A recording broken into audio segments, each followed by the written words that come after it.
전기는 눈물을 타고 흐른다. 밀양에서 투쟁을 시작한 지 벌써 19년이 되었습니다. 6.12 국가폭력에 의한 행정대집행 10년, 6월 11일은 행정대집행 10년이 되었던 날이었습니다. 온몸으로, 온 삶으로 저항하며 지키던 천막이 찢기고 나무가 잘리고 그 자리에 765kV 고압 송전탑이 세워졌습니다. 그 송전탑이 도시로 전기를 실어 나른 지도 10년이 지났습니다. 그럼에도 여전히 송전탑 뽑아버리고 핵발전 멈추자라고 싸우는 이들이 있습니다. 기후위기에 대처한다는 명목으로 신규 핵발전소 건설과 수면 연장, 신규 송전탑 건설도 추진되고 있습니다. 기존 송전탑 반대 투쟁 현장들은 기후위기 대응 속에 더더욱 고립되며 침묵과 수용을 강요받고 있습니다. 윤석열 정부는 핵발전 폭주 정책을 펼치고 있습니다. 밀양 행정 대집행 10년을 맞아 밀양 송전탑 반대 대책위의 나머지님과 함께 탈송전탑, 탈핵운동으로 나아가는 과정에 대한 이야기를 듣고 함께 낭독하는 시간을 갖고자 합니다. 어진님께 큰 소표. 네, 참 이렇게 가까운 데서 낭독회를 또 해보는 처음인데 네, 참 어색하고 긴장되네요. 조명도 너무 밝고 저거는 누가 네, 어떻게 잘 넘어가나? 본인이 네, 제가 이렇게 잘 왔다 갔다 너무 하겠습니다. 먼데요? 그러면 네. 저기 가서 하셨어요. 네네. 그 아까 소개를 드렸지만 다시 한번 소개를 드리면 저는 밀양에서 왔고 밀양 송전탑 반대 대책위 일을 하고 있는 남어진이라고 합니다. 반갑습니다.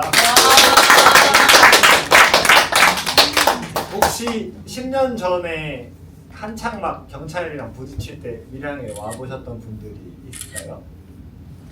네, 많이 없네요. 참 다행입니다. 제가 떠들고 다닐 때 많이 계시면 끝나고 나서 항상 이렇게 오류들을 짚어주시고 이 사진은 그 희망버스가 김진숙 희망버스로 출발했던 희망버스가 밀양에도 2013년도 겨울에 한 번, 14년도 초에 한 번, 두 번이 왔었는데 처음에 3,000명, 그 다음에 4,000명이 넘는 시민들이 밀양으로 송전탑 공사 중단과 대화를 요구하면서 왔고 그 당시 사진입니다. 그 밀양 송전탑 반대 투쟁을 최근에 들어보신 분들도 많을 것이라고 생각되는데 이 밀양에 생긴 송전탑은 765kV 송전탑이에요. 그래서 해외에서는 되게 장거리 송전에 사용되는 대륙을 횡단하거나 사막을 건널 때 사용되는 한 번에 전기를 많이 실을 수 있는 송전탑인데 국내에서는 세 개 선로가 있어요. 당진에서 수도권으로 가는 게 하나가 있고 울진 핵발전 단지에서 수도권으로 가는 게 하나가 있고 이제 신고리에서 출발해서 원래 수도권으로 가려고 계획했으나 밀양 바로 옆 동네까지만 간 송전선로가 하나가 있고 이렇게 세 개가 있습니다. 이게 엄청 오래 전부터 수립된 계획인데요. 2000년대 초반에 이번에 저희 집회 오신 분들은 들어보셨겠지만 국가가 전력수급 기본 계획이라는 거를 세우잖아요. 근데 그 전력수급 기본 계획이 만들어지기 전에는 장기 전력수급 계획을 국가가 세웠는데 거기에서 밀양 송전탑이 처음으로 언급되었고 이제 처음에는 경기도까지 가려고 했다가 여차 저차해서 아주 짧은 거리로 변경돼서 사업이 진행되게 됩니다. 근데 밀양 투쟁이라고 하면 되게 주민들이 쇠사슬로 스스로의 몸을 묶거나 아니면 뭐 옷을 벗고 투쟁하거나 하는 아주 거센 저항으로 10년 전, 15년 전에 되게 언론을 통해서 그렇게 많이 비춰졌는데 주민들이 그렇게 대규모로 거세게 저항했던 이유는 사업을 처음에 진행할 때 뭐 경과지 선정이나 아니면 노선의 경로 이런 것들을 전혀 주민들에게 설명하거나 아니면 협의하거나 하는 과정이 없었어요. 밀양 이후에는 한전이 이제 그거를 하기 시작했거든요. 더 이상 밀양 이전처럼 이 건설 사업을 진행을 할 수가 없어서 그래서 그 설명을 제대로 하지 않고 보시면 0.6%만 참가를 하게 되면서 환경영향평가 설명회에 주민들은 산에 나무가 실제로 베어지고 나서부터 송전탑 위치가 저기구나 라는 걸 알 수 있게 된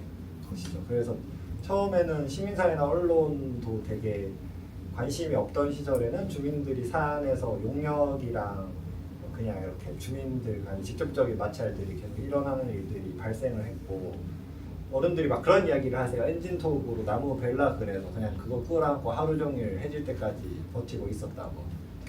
그런 수년의 시간이 있었습니다. 있다가 이제 2012년도 1월 16일에 이치오 어르신이라는 분이 내가 죽어야 이 문제가 해결되겠다라는 말을 남기고 스스로 분신을 하셨어요. 마을, 자기가 살던 마을 회관 앞에서. 그래서 그분이 돌아가시게 되었고, 그러면서 이제 송전탑 반대 투쟁이 전국적으로 알려지게 되고 시민사회나 언론들도 관심을 갖기 시작했는데, 제가 활동하고 있는 부채기도 이때 생긴 이 분신 부채기의 연장이라고 보시면.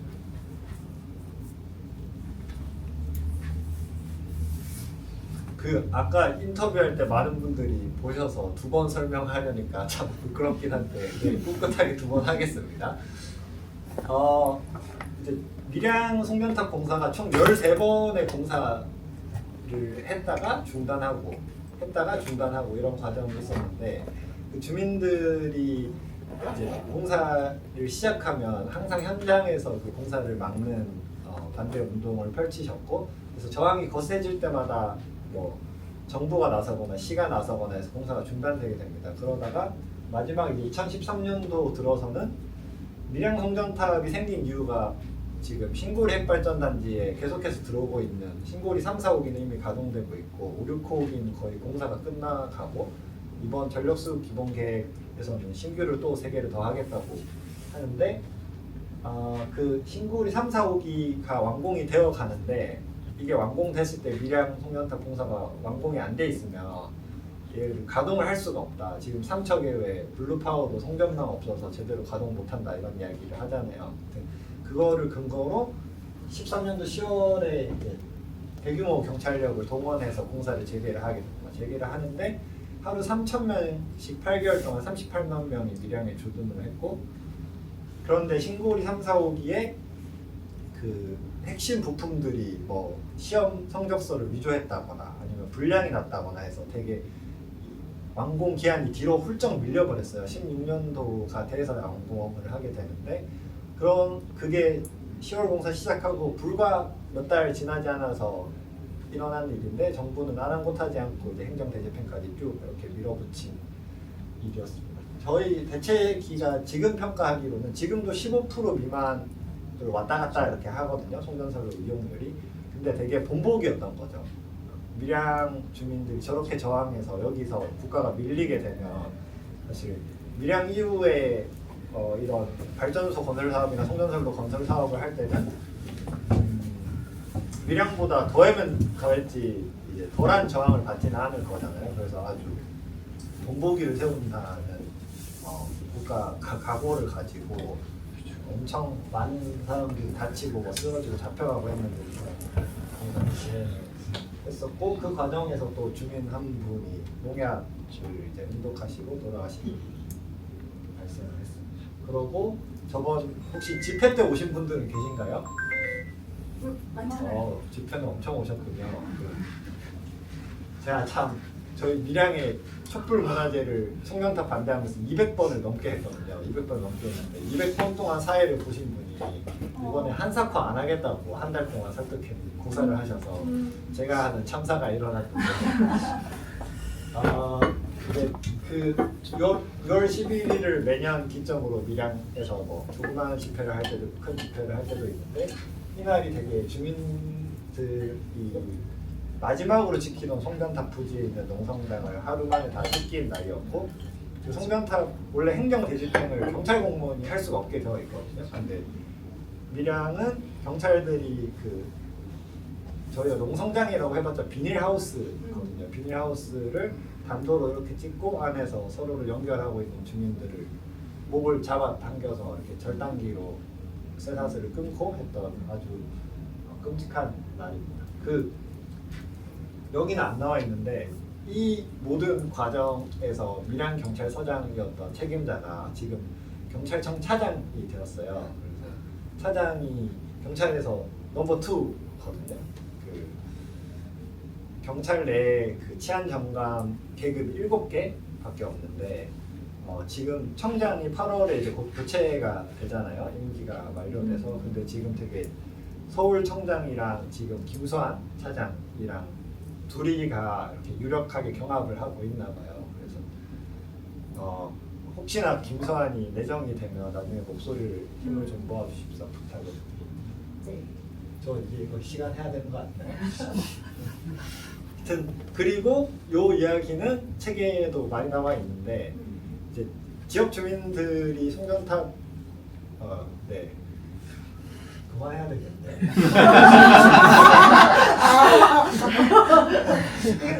네, 하여튼 그래서 송전탑이 다 서고 나서도 밀양이 지금까지 싸움을 끌고 올 수 있었던 힘은 그 싸우면서 만났던 같은 에너지 부정의를 겪고 있는 주민들과의 연대, 그리고 그 에너지 문제를 뛰어넘어서 밀양 주민들이 그 당시에 뭐 쌍차 해고 노동자나 강정마을이나 세월호 유가족이나 이런 분들 되게 같이 많이 만나러 서로의 농성장이나 뭐 현장을 다니고 했었어요.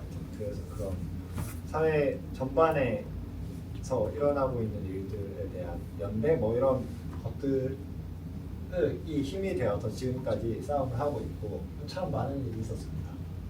그죠?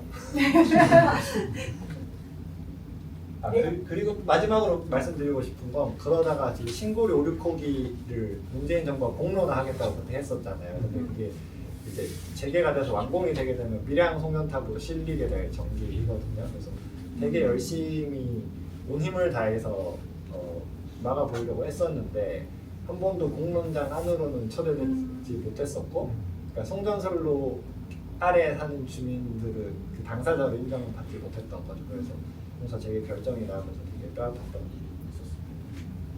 요거는 저희가 낮에 대전이 고정으로 갔었죠. 저희 갔던 115번 송전탑을 밤에서 보면 이제 요런 미쳐버리신 영상가 있고, 이게 행정대집행 당시에 요 안에 사람이 있고 여기 굴을 파서 주민들이 그 지하에 있었어요. 그 사람들이 뚫고 들어가는. 그래서 지금 이렇게 보시면 전부 요 사이사이에 이렇게 사람들이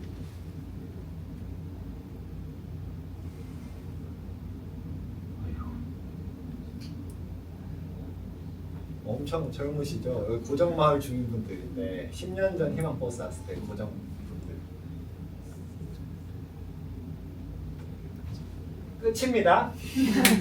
네, 어진이를 이따가 다시 또 모셔서 이야기를 좀 나누도록 하고요. 소개 말씀드립니다. 다음은 저희 이제 오늘 낭독할 책이죠.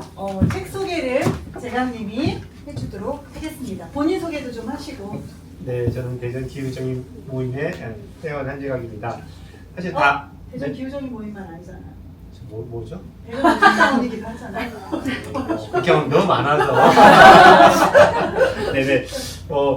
앞서 우리 방송하면서 이 책에 대한 소개를 드리긴 했는데, 노란색 책 다들 들고 계신 거죠? 제 책이죠? 네, 여기 있었습니다.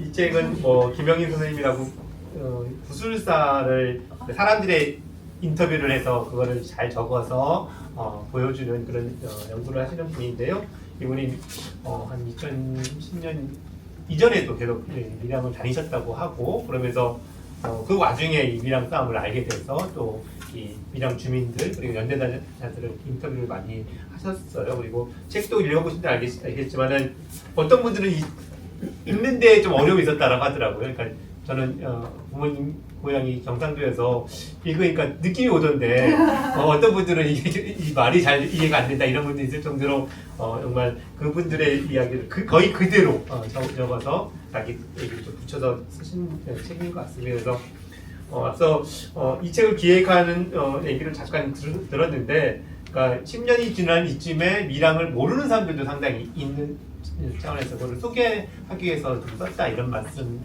주셨는데, 그렇게 보기에도 되게 좋은 책인 것 같고요. 저도 이번에 저는 서울에서 밀양 가는 버스를 탔는데 밀양에 가는 버스 안에서 서울 인사하면서 밀양에 대한 얘기를 했는데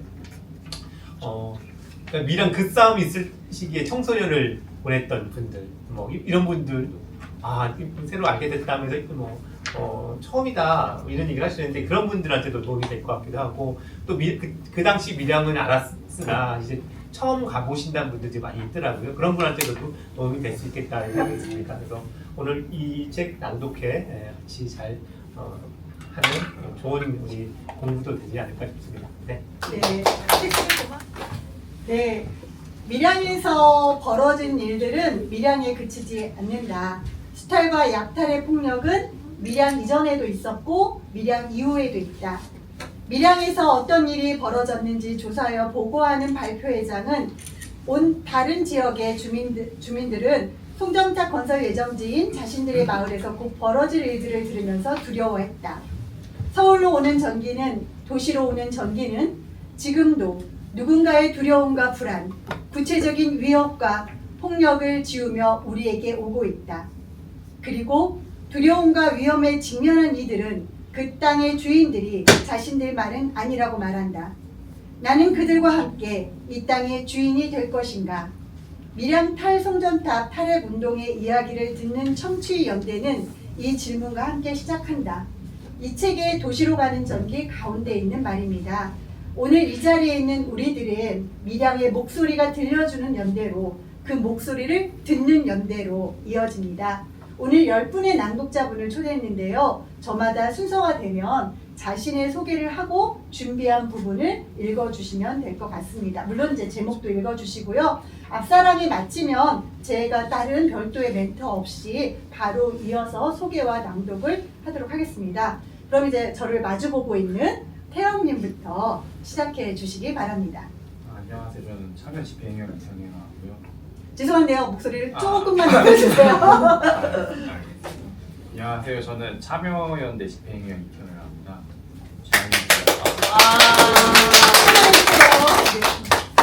지난주에 희망버스 타고 갔다 왔는데요. 책 한번 읽어보겠습니다. 도시로 가는 전기.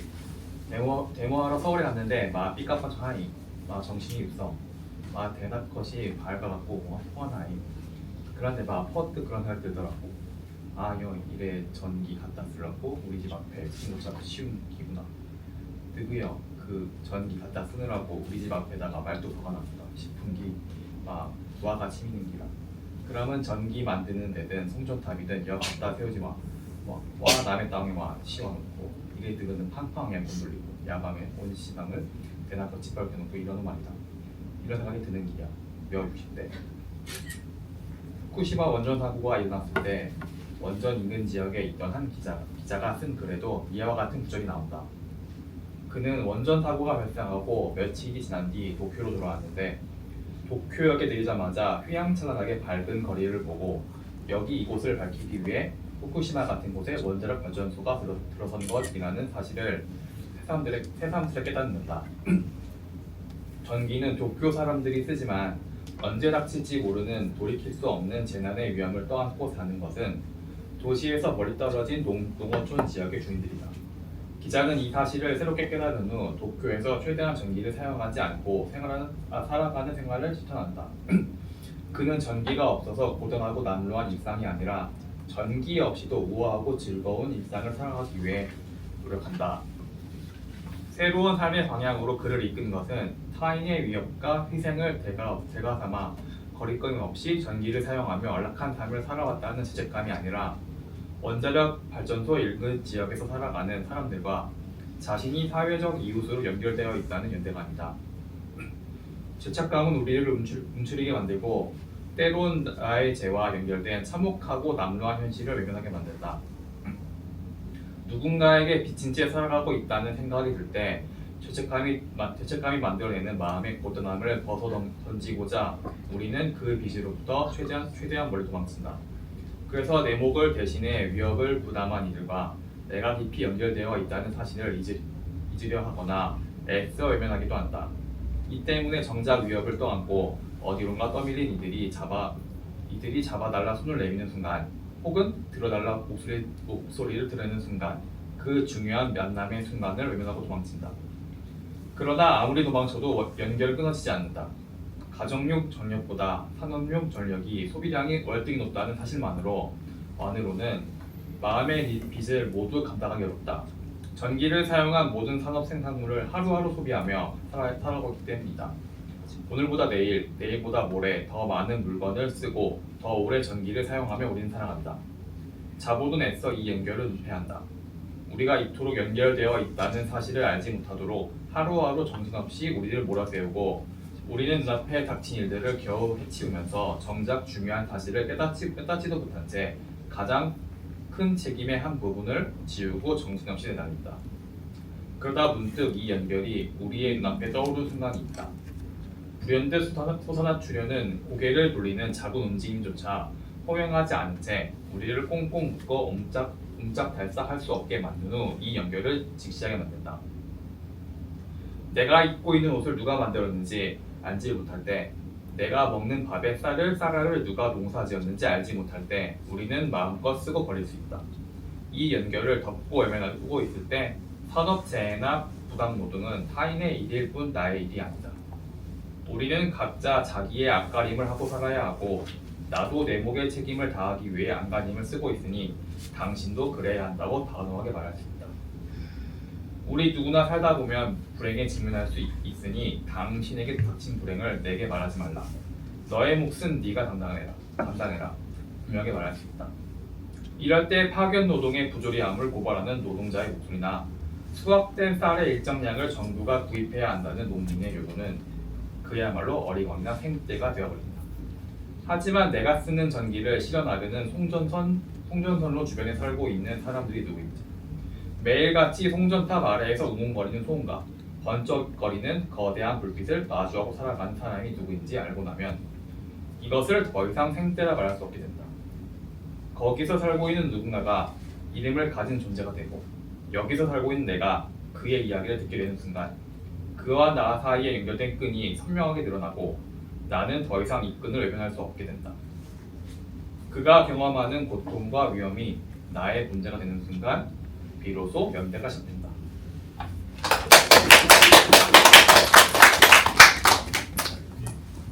저는 한반네츠 대표이고 탄소 잡는 채식 생활을 했던 그 활동가 오미노 드레라고 합니다. 나란히 읽어보세요. 70페이지에 고슬 부분부터 읽어보겠습니다. 부산서원 학생하고 내하고 새벽 4시 5시쯤 집 뒤에 보면 7번 송전탑 있는데 거 가서 내가 앉아서는 부엉새야 나는 니는 저리 우는데 이 바보 같은 늙은놈 왜 바보가 됐노? 우리 엄마 날 글 가르쳐줄 때 했으면 글떼기를 접어 입에 물려주면 다른 사람은 청와대에 못 들어가도 너는 짐승이라서 날아가서 그 적은 거 날아가면 박근혜는 못 보더라도 누가 때려 접은 걸 펴봤으면 내 심중을 아다해갔나. 극하마 내가 울고 있으니까 딱 일어나더니만 촛불을 켜는 기야. 학생? 와 불을 켜노? 할머니 심증에 말을 하라는 거야. 아가씨 내가 내 펜대 들고 내가 하면 내 입에서 술술 나오지. 내가 불러주면은 거꾸로 가고 옳게 가고 안 나온다. 내가 그리 한탄을 했어. 부엉새를 부르며 내가 내 편지를 청와대나 대통령에게 전해주겠냐 한 것은 대통령이나 청와대의 사람들이 이 문제를 해결해 줄 것이라는 막연한 기대감을 드러낸 것이 아니라 나라를 믿고 대통령을 믿기만 하면 언젠가는 알아서 해결해 줄 것이라는 시골할매의 낭만적 감상을 보여주는 말이 아니다. 이 말을 한 주민은 나라나 대통령이 아니라 젊은 연재자들을 믿는다고 했다. 내가 죽어도 내가 죽기 전에 송전탑이 뽑히지 않아도 내 뒤를 이어 이 싸움을 계속할 사람들이 있으니 이것은 지는 싸움이 아니라 끝내 이길 싸움이라는 이야기를 건네기도 했다. 그의 말은 다음 세대를 향한 운동가다운 전망과 신념의 경고함을 보여주는 것이다. 나라에서 하는 일을 맡겠다고 나서 보니 막상 나라가 하는 일들의 정체가 무엇인지 더 분명하게 알 수 있었다. 이 알은 나라 곳곳에서 국가의 이름으로 자행되는 폭력을 발견하고 그 폭력에 맞서 싸우는 장소로 자신들의 발걸음을 옮기는 실천으로 이어졌다. 그리고 이 연대의 경험들을 통해 국가에 대한 낭만적인 감각을 갖고 있는 그 어떤 사람의 목매함도 단번에 깨우칠 수 있는 냉철한 해안을 갖게 되었다. 국가에서 하는 일은 막을 수도 없고 막아서도 안 된다고 말하는 사람들을 향해 단호하게 그렇지 않다고, 당신들이 잘못 알고 있는 것이라고 말할 힘을 갖게 된 것이다. 부엉색에 물려 보내려는 글은 내 마음을 알아달라는 어설픈 연서도 아니고 내 사정을 알고 나를 구하러 와달라는 요청의 글도 아니다. 그것은 국가의 이름으로 당신들이 하고 있는 일이 실체가 무엇인지 당당히 밝히면서 어떤 억압과 폭력 앞에서도 굴하지 않고 너희들이 잘못한 일을 만천하에 알려 바로잡겠다는 정치적 선언이자 선전포고다.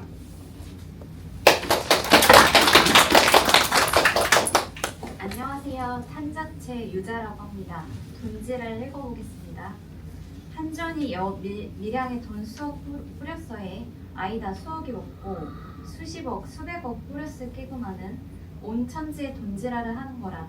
개인 합의금 얼마, 마을 합의금 얼마, 또 누구 다른 사람 합의서에 도장 받아오면 부담 얼마, 이렇게 말하면서 말도 못하게 돈으로 사람을 깔아 뭉겠다고 해. 몇백만 원이라고 해도 여시골 해매들한테는 큰 돈이라 그라이까 더 마음이 안 좋지. 그라이 그 돈 안 받고 마을서 멸시 받으면서 버티는 어른들은 참 대단하신 거라 해.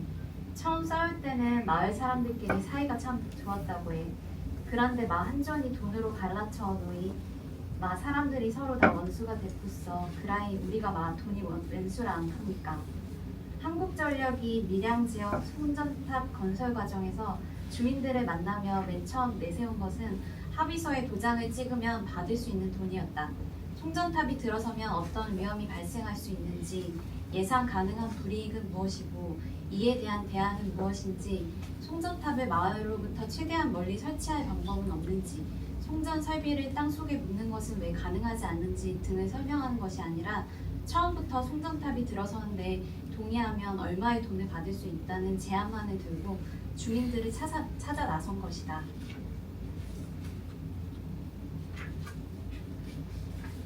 돈을 주겠다고 말하는 것이 왜 폭력이 되는 것일까? 어째서 그런 일이 일어났는가? 사건이 발생한 후 어떤 조치가 취해졌는가? 다시 그와 같은 일이 발생하지 않게 하려면 어떤 노력을 기울여야 하는가 등의 모든 질문을 받고 처음부터 유가족들에게 합의서와 함께 돈 봉투가 내밀어진다. 폭력의 가해 위치에 있는 이들에 의해 보상이 이야기되고 이 보상이 첫 질문도 그 다음 질문도 그 다음의 질문도 불가능하게 만든다. 밀양에서 합의서 날인은 송전탑 건설에 대한 단순한 동의 의사의 표현이 아니라 날인 이후 어떤 질문과 요청, 문제 제기도 하지 않겠다는 정치적 각서의 의미를 지닌 것이었다. 합의와 보상의 체계 위에서 밀양 송전탑을 둘러싼 사회적 논의는 시작과 동시에 종결되었다.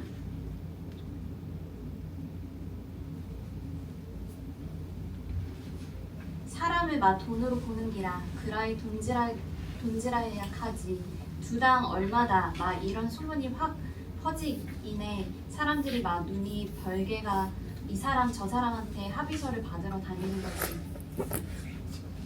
70평생, 80평생을 살아오면서 세상이 어떻게 돌아가는지 모르는 바 아니었지만 송전탑 건설 과정에서 이들이 목격한 세상은 이제껏 자신들이 살아오던 세상과는 또 다른 것이었다. 웬만큼 세상살이에 익숙해졌다 생각했지만 자본과 권력이 사람들의 삶을 부수고 관계를 파탄내서 어떻게 회복할 수 없는 지경에 이르게 하는지 처음 제대로 직면한 느낌이었기 때문이다.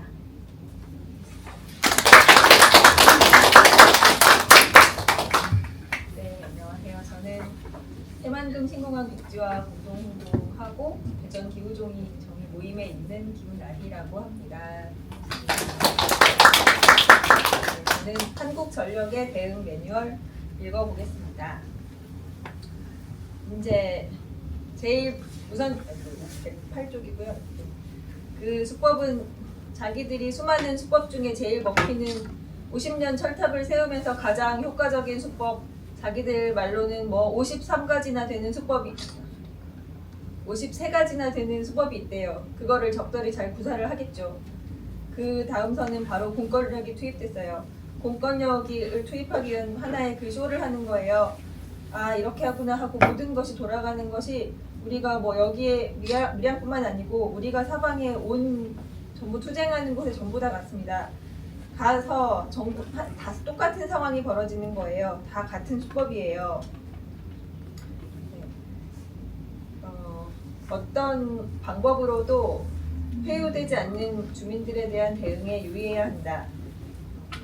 설명인데 경찰의 물리적 힘만으로는 해결되지 않기 때문에 마을 안에서 이들을 고립시키고 반대운동 주민 내의 분열을 조장하는 것이 중요하다. 분열을 조장할 수 있는 모든 요소를 활용할 필요가 있다.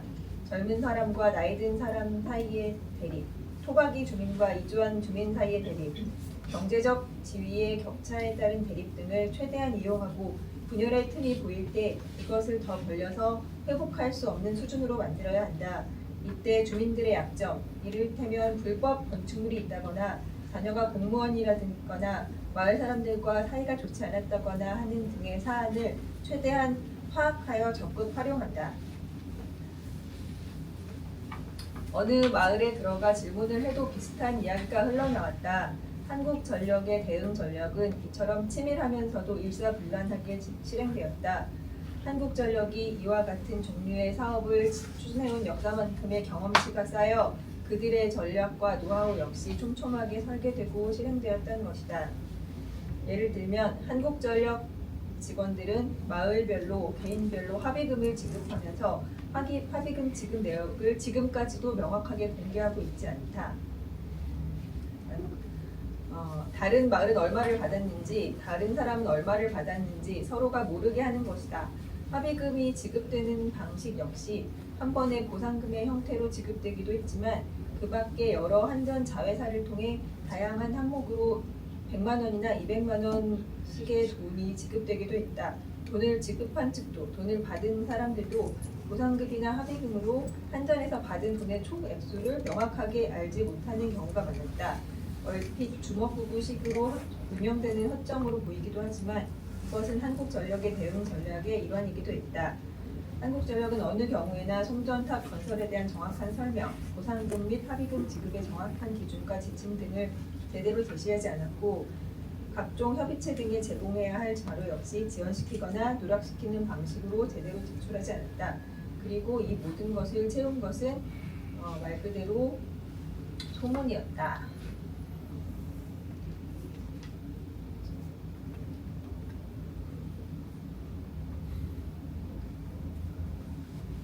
그놈들의 설득 방법 중에 아주 나쁜 방법이 당신들 이렇게 계속하면 자식들 다 회사에서 쫓겨난다 이런 루머를 퍼뜨린 거예요. 이게 아주 핵심 문제가 되는 거라고. 그러니까 동네 아주 할머니들이나 우리 회사에서 쫓겨난단다. 근데 이게 아주 악질적인 가장 효과가 있었던 그러니까 앞으로 계속 불이익을 당한다 피해가 온단다 할매들이 안 한다고 하게 만드는 소문이었다고 합니다. 그래서 그리고 주민들이 밥을 먹자는 게 아니라며 이야기를 제대로 나누자고 해도 한국전력 직원들은 주로 식당에서 만나 식사나 술을 대접하려 했다. 이들이 주민을 만나는 대부분의 자리에서는 향응과 접대가 이루어졌다. 이것은 주민들에게 일종의 모욕이었다. 송전탑이 정말 안전하다고 생각하냐? 근거를 대라. 이렇게 질문을 해도 그들은 웃는 낯으로 합의서에 서명만 하시면 얼마를 받을 수 있다. 그러나 자제분 취직을 시켜줄 수 있다. 등의 답변만을 늘어놓았다. 이것은 주민들에 대한 친절이 아니라 주민들의 사회적 자존을 무시하고 무너뜨리는 행동이었다. 그런데 사실 이와 같은 소문의 대부분은 거짓이었다. 지금까지도 지금 받아가지 않으면 받지 못할 것이라던 합의 보상금은 최근까지도 그대로 남아 있었는지 합의서에 서명하지 않은 주민들에게 합의금을 받아가라는 연락을 한 일이 있었다. 또한 합의금의 도장을 찍지 않아 마을이 발전하지 못한다거나 합의서에 도장을 찍지 않으면 이장이 잡혀간다는 말도 모두 거짓이었다. 합의서에 도장을 찍지 않아서 우리 마을의 농지 수로 정리가 되지 않고 상하수도 공사도 들어오지 않는다는 말 역시 거짓이었다. 이 모두는 한국전력의 공식 입장은 아니었기에 한국전력은 이에 대한 책임 문제에서도 한 발 벗어날 수 있었다. 여기까지 하겠습니다. 네, 저는 대전 충남 녹색연합 회원이고요. 노원무라고 합니다. 제가 읽어드릴 부분은 부서진 마을 부분인데요. 이 부분 책 읽으신 분들은 아시겠지만은 방금 읽어주신 그런 한전의 그런 공작이라고 할 수 있죠. 그런 공작들로 인해서 마을이 어떻게 조각나는가, 거기서 그 반대 투쟁을 했던 분들과 반대 투쟁에 동참을 했다가 찬성적으로 돌아갔던 분들과 애시당초 이 공작에 그 본인이 또 예를 들어서 자식의 취업이라든지 아니면 일정 정도의 금전적 이득이라든지 이런 부분들 때문에 이제 포섭이 돼서 애초부터 이제 다른 길을 가셨던 그런 분들과 다 같이 이제 한 동네에서 얼굴을 마주보면서 살아야 되는 거잖아요. 거기서 얼마나 그런 그 어려움들이 있는가, 이제 그런 부분들이 이제 나와 있고요. 개인적으로는 저는 이제 경기도 안성 사람인데 저희 동네에도 이제 골프장이 들어오면서 동네가 깨졌어요. 동네가 많이 깨졌는데 다행히 저희 고향은 이제 제가 읽어드릴 챕터에 그런 것도 나오거든요. 책 읽어보신 분들은 아시겠지만 시골 동네는 그런 게 있습니다. 대보름에 같이 윷놀이하고 대동깨라는 게 있고 노인회라는 게 있고 분유회라는 게 있고 그쪽에서 다 때 되면 놀러가고 같이 모여서 밥 해먹고 이래요. 근데 그렇게 놀던 사람들이 이렇게 그 밖에서 와서 소위 돈지랄을 하면 그게 정말 엉망이 되는 겁니다. 동네. 근데 제가 읽어드릴 파트 중에도 그 부분이 나오지만은 그 사람들은 그 지랄을 해놓고 몰라요. 그 동네가 어떻게. 그 사람들은 자기의 일을 잘한 거겠죠. 그 일을 잘하기 위해서 한전에서는 이런 매뉴얼을 주고 그걸로 먹고 사는 걸 테지.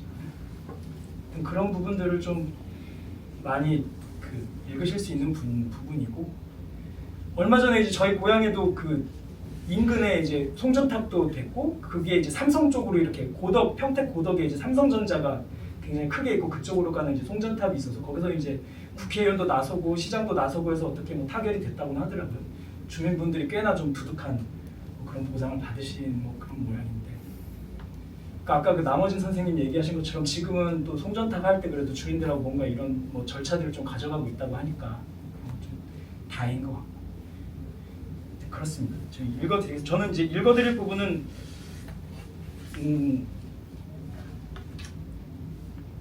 말씀하신 부분들은 그 말씀의 채록 부분은 말고요. 그 앞뒤로 짧게 그 인상적인 부분을 좀 읽어드리겠습니다. 145페이지고요. 갈등과 분열을 유도한 그들의 전략은 공동체 구성원들 사이에 존재하는 온갖 차이를 분쟁의 씨앗으로 만드는 데 있었다. 어떤 마을은 젊은 사람들 때문에 돈을 못 받는다고 화를 냈고 어떤 마을은 나이 든 사람들 때문에 돈을 못 받는다고 화를 냈다. 어떤 마을은 토박이 주민들이 꽉 막혀서 보상을 못 받는다고 화를 냈고 어떤 마을은 먹고 살 만한 이주민들이 유식한 티 내면서 데모만 하러 다니느라 보상을 못 받는다고 화를 냈다. 어떤 이들은 여자들이 데모하러 설치고 다니느라 마을이 평안할 날이 없다고 화를 냈고 어떤 이들은 세상 일을 잘 알지도 못하는 여편네들이 나서서 큰일을 망치고 있다며 암탉이 울면 집안이 망한다는 오래 묵은 속담을 앞세우기도 했다. 그 다음은 151페이지고요. 사람과 사람 사이를 이어주던 끈이 끊어지고 마을과 마을을 잇던 연결고리들이 사라졌다. 한국전력은 멀리 있지만 그들과 입장을 같이 하며 합의에 나선 주민들은 가까이 있기에 주민들의 분노는 곧잘 한 동네에 같이 살아가는 다른 주민들을 향하는 경우가 많았다. 특히 과거에 함께 반대운동에 참여했다가 합의서에 도장을 찍은 주민들에 대해서는 믿고 의지했던 만큼 상처가 커서 심리적 외상을 감당하기 어려웠다. 주민들은 어쩔 수 없이 서로를 의심하게 되었고 누군가를 믿는다는 것이 얼마나 큰 위험 부담을 끌어안는 일인지 실감하게 되었다. 특히 가까운 사람이 나를 등지는 일은 힘든 경험이었다. 무엇보다 가까운 누군가가 자신의 자존을 내던지고 돈에 굴복하는 걸 지켜보는 것은 관계의 상실 못지않게 사람들이 내면을 후벼 파는 일이었다. 주민들의 마음은 더 얼어붙었고 반대 운동을 이어가는 주민들도 더 이상 다른 마을 사람들에 대해 어떤 기대를 품거나 관계를 회복하기 위해 노력하지 않게 되었다. 주민들은 이웃집에 어려운 일이 생기면 서로 달려들어 도와주던 때와 달리 지금은 불이 나도 돕지 않게 되었고 하루에 몇 번씩 마주쳐도 말을 하지 않게 되었다. 이웃집이 상을 당하거나 자녀가 결혼을 해도 일손을 보태지 않게 되었고 마을에 객꾼들이 모여 밥을 먹거나 놀러 다니는 일도 거의 사라졌다. 농한기나 추수가 끝날 때쯤 시골 읍내를 휩쓸던 온갖 계모임도 어느새 사라지고 단풍놀이나 효도관광 같은 풍경도 이제는 찾아볼 수 없게 되었다. 말 그대로 공동체의 문화가 말라붙고 사람 사이의 온기가 사라지기에 이른 것이다. 여기까지 읽겠습니다. 네, 안녕하세요. 저는 가톨릭 기후행동가 녹색당 활동하고 있는 원현아입니다. 저는 앞서 말씀하신 읽어주신 부분에 이어서 일상의 폭력을 듣도록 하겠습니다. 173쪽에요. 문 밖은 거절과 배제, 조롱과 멸시의 시선이 가득한 공간이다. 동네 골목길도 노인회관도 마을회관도 이제 편하게 갈 수 없는 공간이 되었다. 이와 같은 배제와 조롱의 시선을 던지는 것은 다름 아닌 수십 년 동안 함께 살아온 이웃과 친지들이다. 속닥거리는 말소리에도 붉게 쳐다보는 시선에도 혹여나 나를 향한 공격이 묻어있을까 주의를 기울이게 된다. 이어서 205쪽인데요. 농촌지역 삶의 핵심 조건에 마을 공동체가 자리하고 있다면 이 마을 공동체의 정치와 문화를 주도하는 위치에 동장과 동계가 있다. 이 때문에 한국전력의 대응과 전략은 가장 먼저 이와 같은 마을 자치 질서와 공적 담론 체계를 무너뜨리는 데 집중되었다.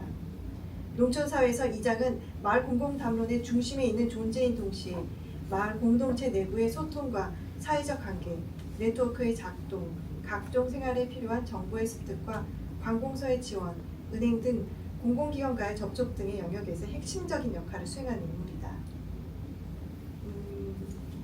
그래서 이 관계가 사실 모두 이제 무너진 이야기들이 계속 이어집니다. 그런데 마무리되어 있는 말을 좀 꼭 나누고 싶은데요. 227쪽입니다. 무너진 관계는 쉽게 회복되지 않을지 모른다.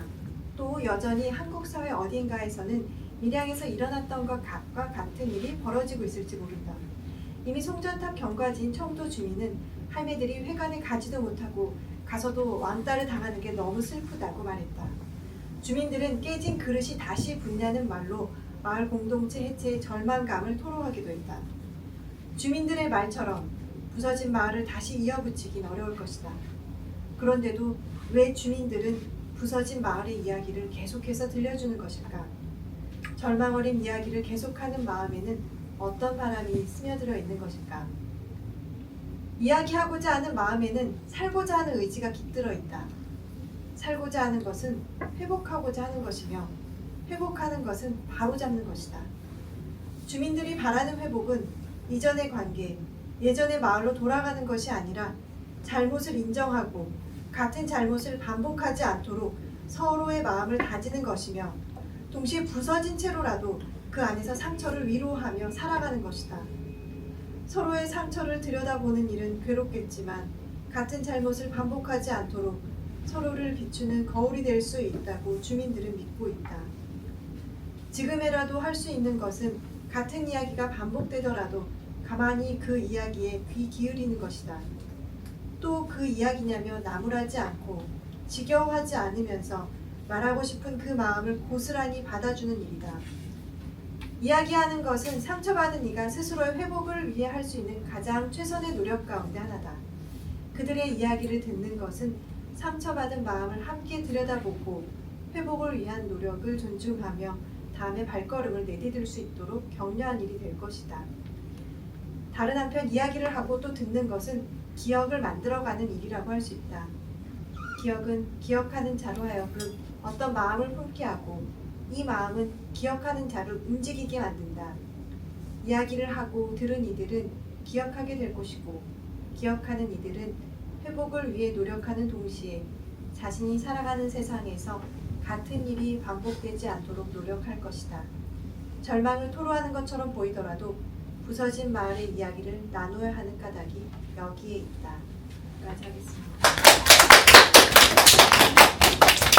저는 탄소 잡는 채식 생활을 줄여서 탄잡제의 설이라고 합니다.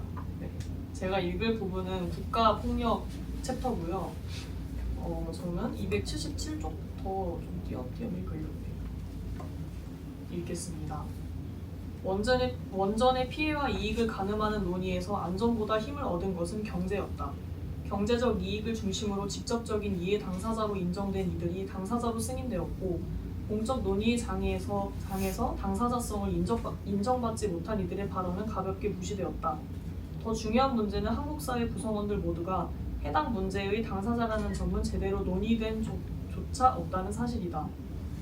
모든 사회 구성원들이 당사자성을 획득하지 못하고 경제적 이익의 당사자들만이 당사자로 인정을 받으면서 원전은 한국 사회 전체의 이슈가 아니라 서로 다른 지역 주민들 사이의 갈등 문제로 인식되었다.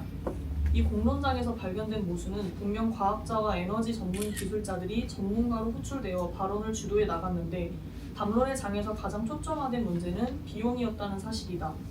탈핵을 둘러싼 공론화의 논의에서 결국 쟁점이 된 것은 이미 건설공사가 어느 정도 집행된 원전을 아직 드러나지 않은 위험을 근거로 중단한다면 그때 벌어지는 비용을 누가 부담하게 되는가 하는 문제였다. 그리고 이번에는 경제 전문가들이 그 비용은 불필요한 것이며 이 비용을 부담해야 하는 것은 사회 구성원 모두라고 말했다. 과학자들이 최우선 순위의 전문가로 호출된 장에서 왜 과학기술의 안정성 문제가 가장 심도 깊게 논의되지 않았던 것일까? 왜 과학자도 아니고 전문 기술자도 아닌 송전탑 경유지 지역 주민들만이 과학기술의 불안정성을 말해야 했던 것일까? 공론화위원회는 탈핵 이슈에서 당사자가 누구이고 전문가는 또 누구인가 하는 문제에 대한 깊은 성찰의 필요성을 제기했다. 공론화위원회 활동 기간 내내 가장 강조된 것은 전문가의 말을 청취하는 것이었고 당사자의 말에 귀 기울이는 것이었다. 그리고 전문가와 당사자는 특정되었고 이들을 구분해내는 경계선을 따라 어떤 사람들은 전문가나 당사자가 아닌 것으로 배제되었다. 왜 전문가의 말에 귀 기울여야 하는지, 해당 사안의 당사자는 누구인지 등의 문제는 심각하게 거론되지 않았고 무엇보다 누가 혹은 무엇이 전문가와 당사자를 결정하는지 또 어떤 구조가 이런 구분과 경계를 만들어내는지에 대한 질문은 지어졌다. 어떤 과정을 거쳐 결정되었는지 알 수 없지만 명백하게 드러난 사실은 탈핵을 고민해온 인문학자나 탈핵운동을 전개해온 시민운동가, 탈송전탑에서 시작하여 탈핵으로 나아간 송전탑 경유지의 지역 주민과 활동가들, 탈핵에 공감하여 관련 정보들에 접속해온 시민들은 전문가도 아니고 당사자도 아니라는 판단이 이미 공적 논의 이전에 전제되어 있었다는 점이다. 한국 사회에서 맨 처음 탈핵의 문제를 전 사회적 의제로 끌어올린 것은 밀양 할매였다. 사실상 공론화위원회가 가능했던 것 혹은 공론화위원회를 설치하게 된 계기도 밀양 할매에게 있었다. 그리고 탈핵을 둘러싼 사회적 논의의 흐름을 만들어내기까지 밀양 할매는 수많은 폭력과 고통에 직면해야 했다. 그러나 공론화위원회에 밀양 할매의 자리는 없었다. 그들은 전문가로 불릴 수도 당사자로 불릴 수도 없었다. 전문가의 말을 이해할 수 없다고 간주된 밀양 할매는 처음부터 공론장 바깥으로 밀려나 있었다. 밀양 할매의 연대에 처음 탈핵의 문제를 자기 삶의 의제로 받아들인 이들도 이 공론화위원회가 인정하는 시민으로 호명받지 못했다.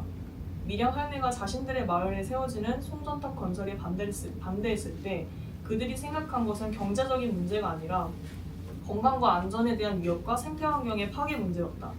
그리고 그들은 살 날이 얼마 남지 않은 자신들이 아니라 앞으로 송전탑이 들어선 땅에서 살아가야 할 다음 세대의 사람들과 그들과 함께 살아갈 꽃과 나무와 땅과 물과 공기를 걱정했다.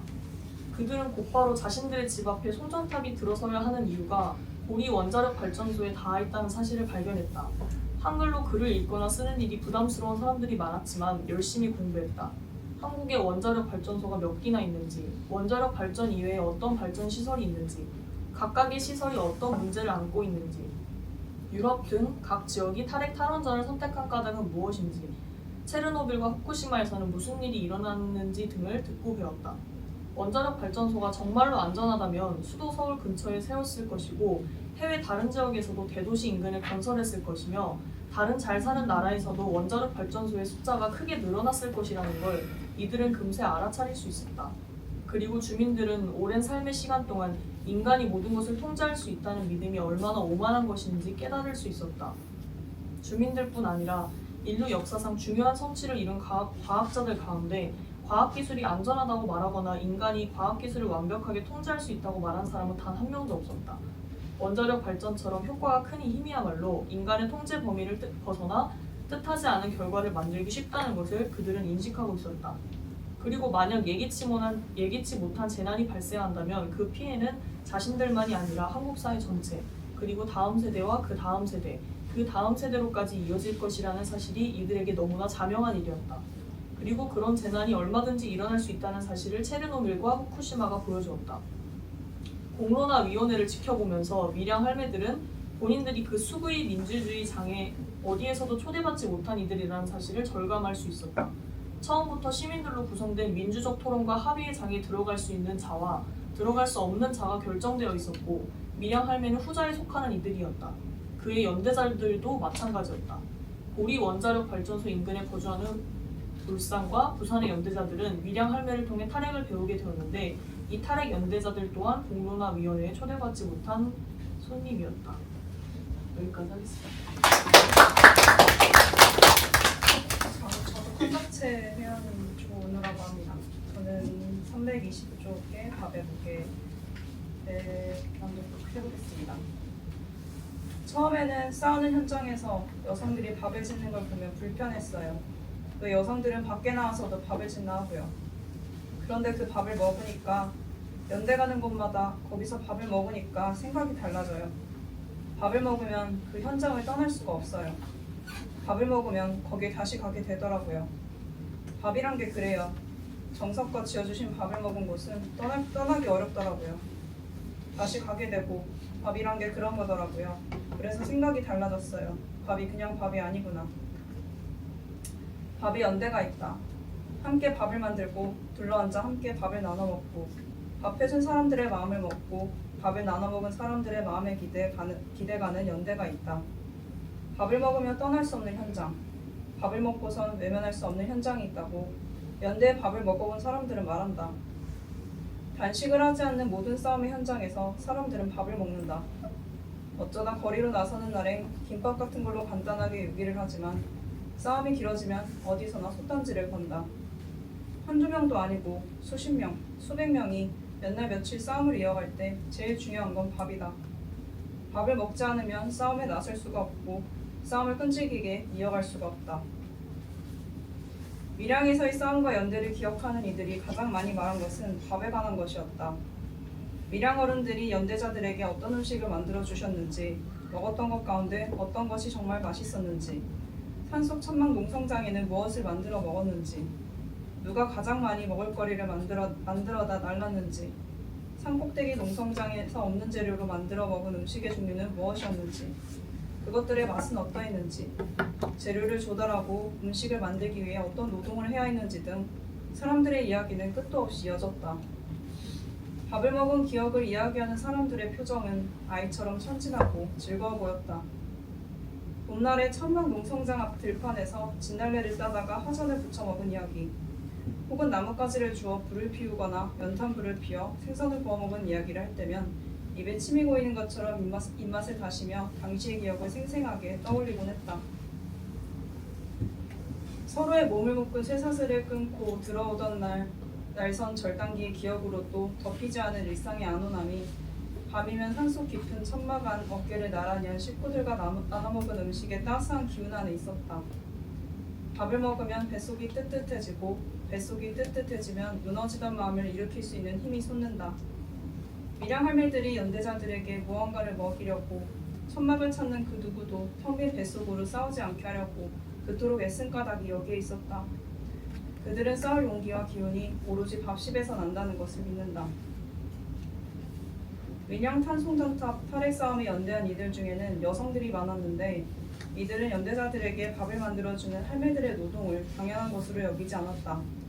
그리고 이들은 싸움 이후에도 이런 싸움의 현장에서 밥을 짓는 여성의 모습에 담긴 일을 여러 각도로 생각해보게 되었고 이 일을 계기로 이들 중 일부는 싸움 이후 페미니즘을 공부하기도 했다.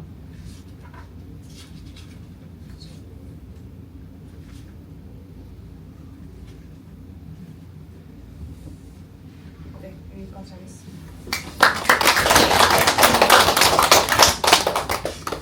네, 저는 정의당에서 활동하고 있고 또 바느질을 여기 바느질 제가 읽는 대목이 바느질과 여성연대라고 하는 대목인데 제가 실제 바느질을 하고 있습니다. 읽겠습니다. 그러다가 매일 그런 건 아니잖아요.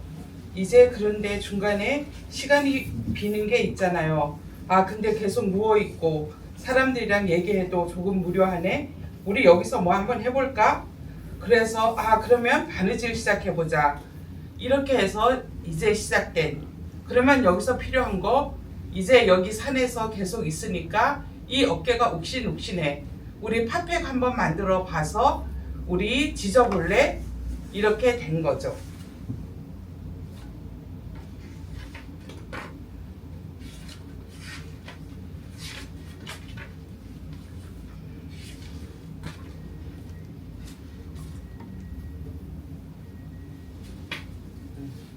싸움의 현장에선 여성들이 바느질을 하는 것은 우연이 아닐지도 모른다. 언젠가 일본 오키나와에서 미 해군기지 이전 반대 운동을 하는 주민단체의 천막을 방문한 적이 있다. 그 지역의 주민들은 매일 같은 시간에 해군기지 앞 바다에 나가 해상 시위를 하고 있었는데 눈에 띈 것은 해군기지 펜스를 둘러싼 현수막들이었다. 현수막을 자세히 들여다보니 일본 각지의 여성 단체들이 수를 놓아 글자를 새긴 현수막들이었다. 한편 5.18 당시 항쟁에 참여했던 여성들로 구성된 단체가 있는데 이 단체의 구성원들도 항상 다른 싸움의 현장에 연대 갈 때면 임을 위한 행진곡을 수놓은 현수막을 들고 간다. 서로 모여 의논하거나 협의한 적은 없지만 어느새 바느질은 여성들이 참여하고 주도하는 싸움의 현장에서 활기 넘치고 지속적인 연대의 상징이 되었다. 바느질의 의미도 새롭게 자리 잡게 되었다. 집안에서 홀로 하는 노동이 아니라 사회로 나와 운동에 참여하고 연대를 실천하면서 자신의 삶과 다른 삶을 살아가는 사람들을 만나는 연결고리가 된 것이다.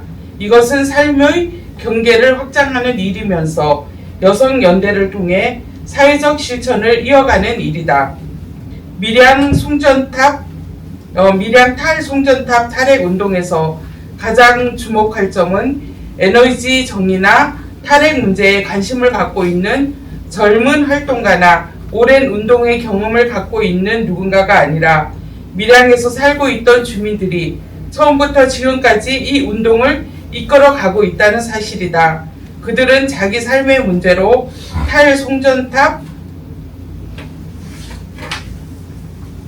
탈송전탑과 탈원전의 문제를 발견한 이후 지금까지 젊은 활동가들이 이끄는 대로 따라가는 것이 아니라 스스로 운동의 핵심 주체로 성장해 왔으며 현재 활동가로서 그들의 곁을 지키는 연대자들 또한 이 운동의 과정에서 주민들과 함께 탈송전탑 탈핵 운동의 주체로 성장해 왔다.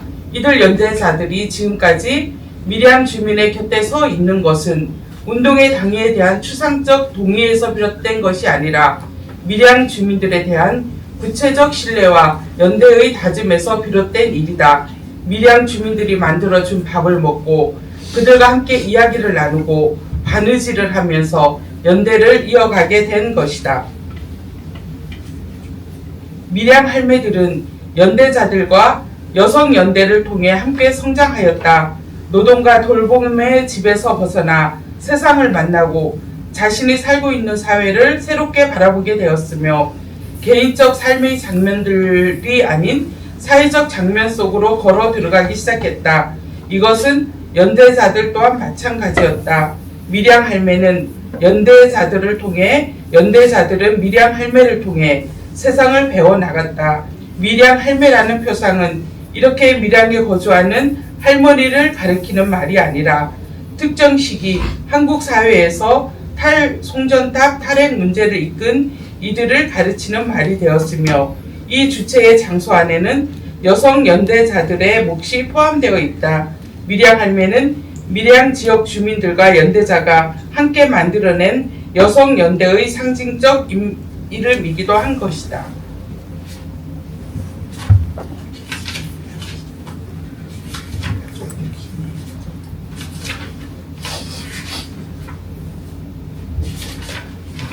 나는 너희가 부럽다는 미량 할매의 말은 자기 삶을 성찰한 진솔한 고백이면서 탈송전탑 탈핵 운동을 통해 성장하고 있는 자신과 연대자를 향한 진정한 지지와 격려의 말이었다.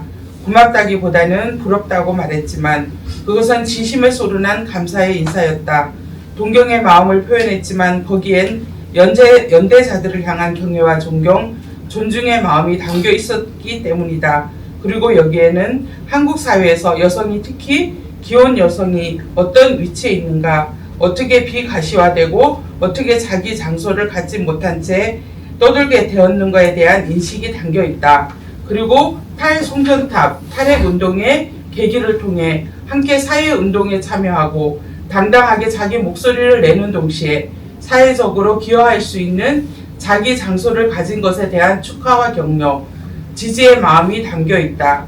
이것이 바로 연대자와 주민을 아우르는 미량 할매의 여성 연대가 보여주는 상호 격려와 지지의 순간일 것이다.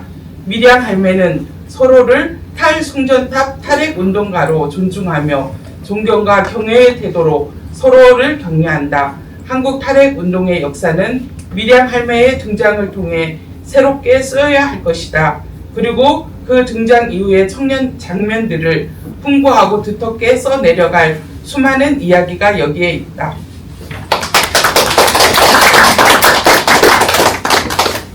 저도 탄자체에서 온 소피고요. 마지막인 나는 탈송전탑 탈핵 운동가다 부분을 읽겠습니다. 368페이지부터 읽을게요. 미량 할매는 송전탑이 들어선 산과 땅이 자신네들의 것도 아니고 지금 살아가는 세대의 소유도 아니고 다음에 올 미래 세대가 살아갈 터전이라고 말했다. 그 산과 땅에서 다음 세대의 인간이 살아갈 것이지만 그렇다고 해서 그것이 인간 소유의 터전인 것도 아니라고 말했다. 그곳은 살아있는 모든 생명의 터전이며 인간도 그 생명 가운데 일부일 뿐이다.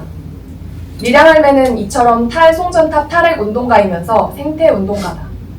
또한 그들은 송전탑과 원자력 발전과 생태 환경의 가치에 대해 누구보다 잘 알고 있는 전문가이며 당사자다. 이 싸움의 과정 속에서 미량 할매는 한 사람의 개인으로서 자기 삶에 매몰되지 않는 지평의 확장을 경험했다. 나의 삶에 대한 관심에서 출발했으되 거기에서 멈추지 않고 나의 이웃과 다음 세대와 살아있는 모든 생명에 대한 관심으로 확장시켜 나간 것이다.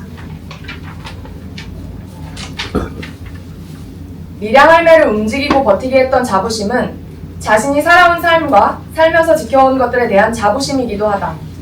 그리고 이것은 자기 자신과 자기 삶에 대한 자존이다. 한국전력과 국가가 자행한 일들은 밀양에서 살아가는 이들의 인간적 존엄과 자존을 건드렸다.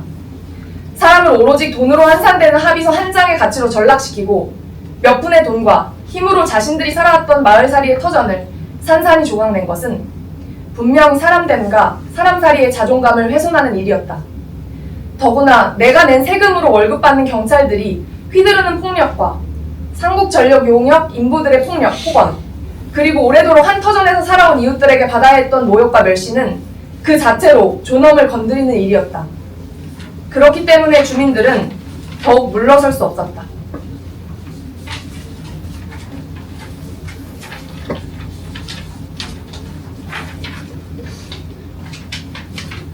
마지막 페이지를 읽을게요. 싸움은 이루고 성취하려 획득하기 위해서가 아니라 그렇게 해야만 하기 때문에 하는 것이다.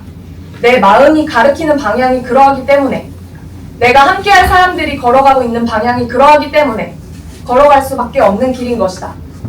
실현 가능성이 높지 않은 일이라 하더라도 그 싸움의 목표가 옳다면 그것이 미래다. 그런 의미에서 탈송전탑과 탈핵은 언젠가 올 수밖에 없는 미래다. 밀양 할매만이 아니라 지금 내가 살아있는 동안에 뽑히지 않을지라도 언젠가 송전탑은 뽑히고 말 것이다. 밀양 할매는 귀엽고 사랑스러운 할머니도 아니고 안타까운 폭력의 희생양도 아니다. 그보다 더 높고 고귀한 곳에 밀양 할매의 이름이 있다. 밀양 할매는 한국 에너지 정의와 탈핵운동 역사의 새로운 페이지를 만들었고 그들의 싸움은 아직 끝나지 않았다. 그리고 기후위기 시대 기후 정의를 향한 실천은 에너지 정의를 실현하고 기후 부정의를 극복하는 데서 시작된다. 인류 역사가 나아가는 길에서 지금 현재 가장 중요한 과제 중 하나가 기후 정의의 실현이라면 여기 그것을 가장 먼저 앞장서서 주장하고 실천한 이들이 있다. 밀양할매는 탈송전탑 탈핵 운동가이고 이들은 이미 오래전에 다음 세대 인류와 지구상의 모든 생명체를 위해 기후정의 실천에 첫 발을 내디뎠다.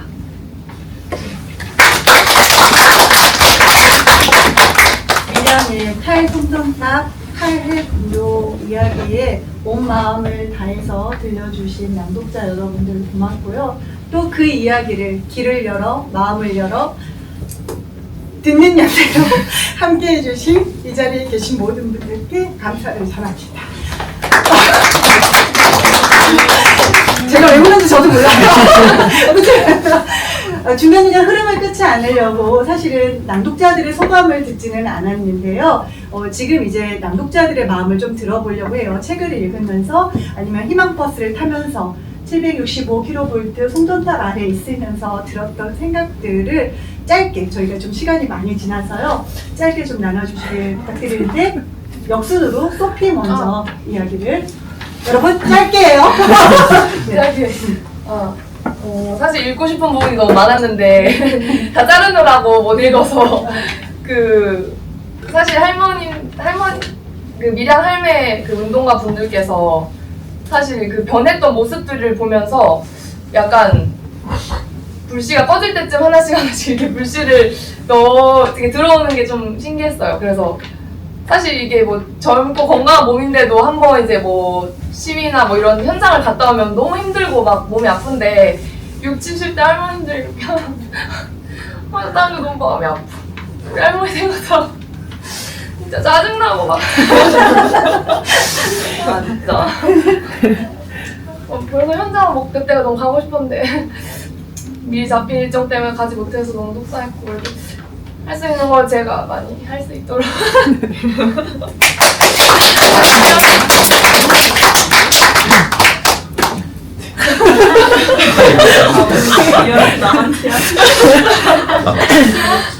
눈물이 타고 그랬는데 연기에 눈물을 타고 사실 어제 그저께 논산 폭탄 공장 짓는 데를 아침에 일찍 확산탄 공장 일찍 마을분한테 전화를 받고 7시 넘어 전화를 받고 막 거기를 갔어요. 갔는데 거기도 이제 오늘 우리가 책을 읽은 이 상황처럼 일부 분야의 뭐 이렇게 뭐 이장 이런 분들에게 돈을 주고 거기 가서 통물을 하게 하고 밥을 해주게 하고 그 이제 준공식을 확산탄 공장 준공식을 하는데 그 주민들을 거기 가서 돈을 주고 그렇게 하게 하고, 또 마을에 있는 주민들은 정말 막 경찰한테 붙여가지고 막 피가 나고 하면서 싸우고 있고, 그러니까 그냥 같은 마을 주민끼리 너무 첨예하게 대립하게 만들고 이렇게 하는 거를 보고 와가지고 오늘 이렇게 그냥 모든 곳에서 이렇게 폭력적으로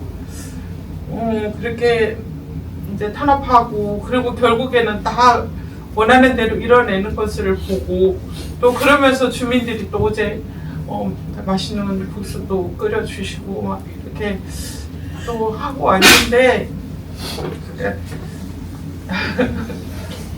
마음이 많이 아픕니다. 네, 그래도 이렇게 긴 세월 이렇게 오신 이제 밀양 할매들께도 싸워오신 분들께도 경외감을 드리며 감사를 드리며 또 계속 싸워 나가야지.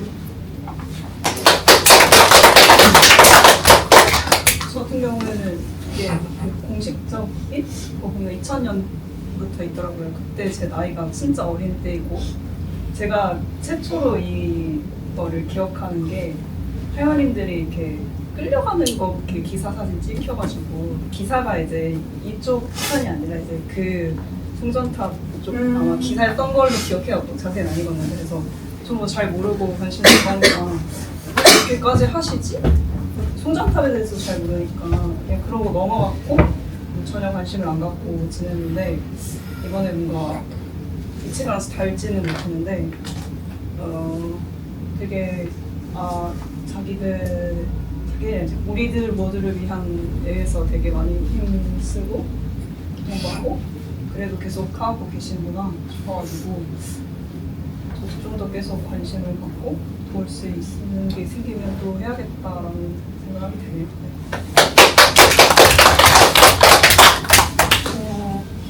저도 이제 10년 전이면 제가 고등학생 때였는데 그때는 잘 몰랐거든요. 그런데 이제 이번에 집회 갔다 와서 처음으로 관심을 가지게 되었는데 그리고 이 책에 이제 되게 자세하게 나와 있잖아요. 그런 국가 폭력의 현장이나 과정에 대해서 엄청나게 조직적으로 이 사람들이 움직였구나라는 게 너무 약간 소름 끼칠 정도로 되게 와닿았고 그냥 이 책 보면서 약간 계속 그 분노감이 올라왔던 것 같아요. 이게 진짜 지금 일어나는 게 맞아? 근데 이런 현장이 또 한두 군데 나 있잖아요. 그래서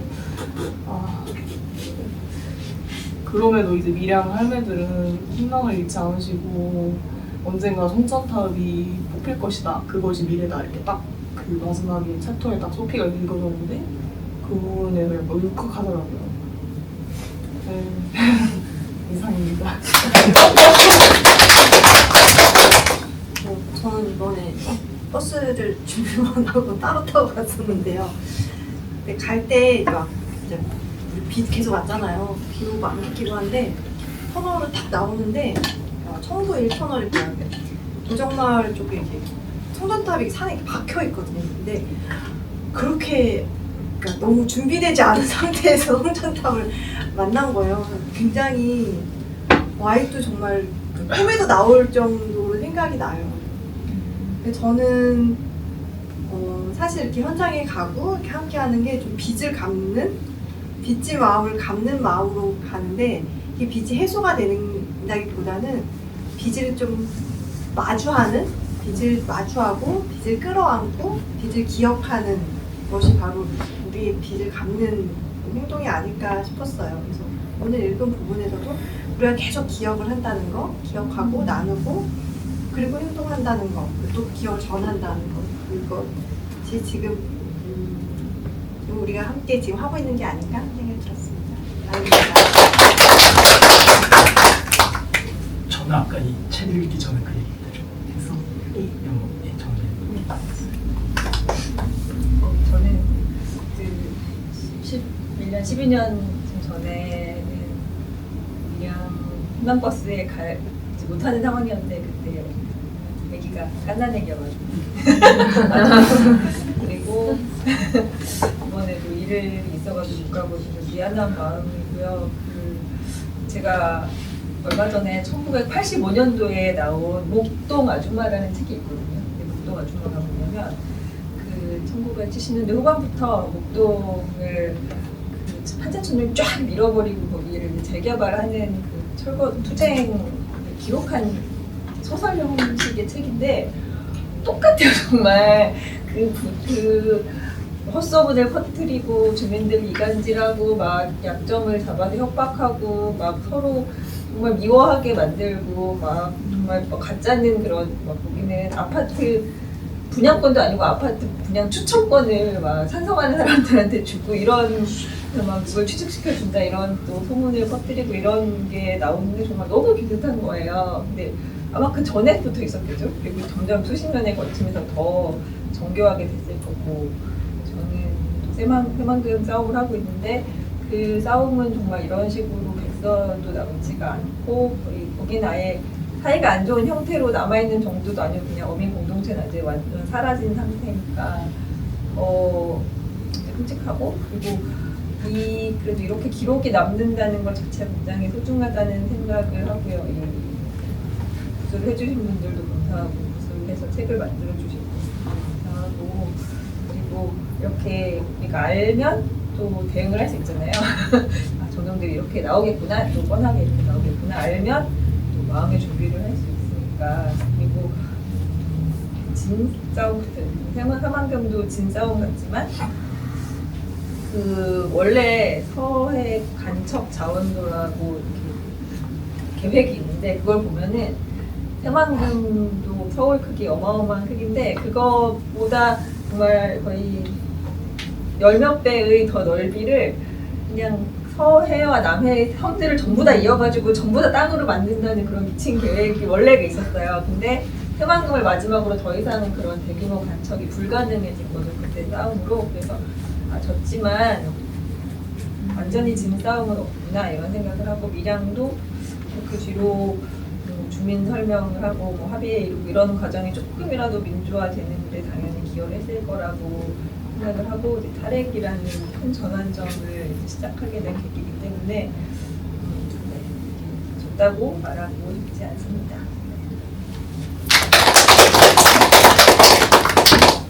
저도 그 2012년에는 그냥 제가 그때 학업을 새로 시작하고 광주에서 대학을 다니고 막 과외하고 공부하고 그런 시기여서 알고는 있었어요. 밀양. 근데 알아도 생업이 바쁘니까 관심은 쏟지 못하고 있다가 지금 이제 일을 시작하고 여력이 됐을 때 밀양버스를 친구들이 타고 간다고 해서 가벼운, 그러니까 알아보자라는 마음으로 갔다가 그 송전탑을 보고 너무 충격을 받았거든요. 진짜 약간 저는 거기서 사는 사람도 아니었는데 워낙 자연을 사랑하는 마음이 있었는데 그 되게 아름다운 마을에 그 거대한 것들이 막 이렇게 흉물스럽게 있는데 보는 순간 약간 되게 억장이 무너지는 느낌이 드는데 여기 얽혀있는 사람들은 저걸 볼 때마다 죽었던 누군가, 싸운 누군가 이거를 매일매일 그걸 마주한다고 생각하니까 너무 끔찍한 거예요. 그리고 그 할머니들 봤을 때도 너무 마음이 아프고 그래서 너무 충격을 받고 그리고 나서 이제 집에 왔을 때 전기를 쓰는데 이 감각이 이 전기가 이렇게 그냥 내가 쉽게 쓸 수 있는 게 아니구나 생각하면서 그날 좀 약간 아껴 쓰려고 전원 같은 것도 막 이렇게 하고 그렇게 하기 시작했는데 그러고 나서 그 다음날 제가 밀양에 간 거를 직장 사람들이 알았거든요. 그래서 뭐 했냐 해서 밀양 송전탑 알아요? 했는데 모르는 사람이 너무 많은 거예요. 다 몰라서. 그래서 그때는 너무 바빠서 얘기 못했는데 사람들이 물어보면 밥 먹는 자리에서 불편하지만 막 나라가 이런 식으로 했다 이렇게 얘기를 하면 한 명은 밀양의 할머니가 한대 잘 들어줘요. 근데 나머지는 표정 썩어서 그냥 막 다 얘기를 하고 그랬어요. 그래서 이게 그래서 이제 그날 밀양 송전탑을 알게 됐으니까 너무 충격을 받아서 유튜브로 찾아봤더니 밀양에서만 벌어지는 일이 아니라 지금 강원도 그쪽 지역도 엄청 나는데 너무 똑같은 일이 10년 전 일이 똑같이 이 책에 있는 과정이랑 똑같이 거기서 또 벌어지고 있는 걸 보고 내가 모르고 산 거 자체가 이런 폭력에 가담하는 거일 수도 있다는 생각이 너무 들어가지고 저는 그냥 기회가 날 때마다 누가 물어보면 저도 잘 모르지만 얘기를 하고 뭔가 기록을 남기고 주변 친구들한테라도 너 이런 일이 있는 거 너도 모르면 안 돼 이렇게 얘기를 해야 되겠다는 생각을 좀 하게 됐어요.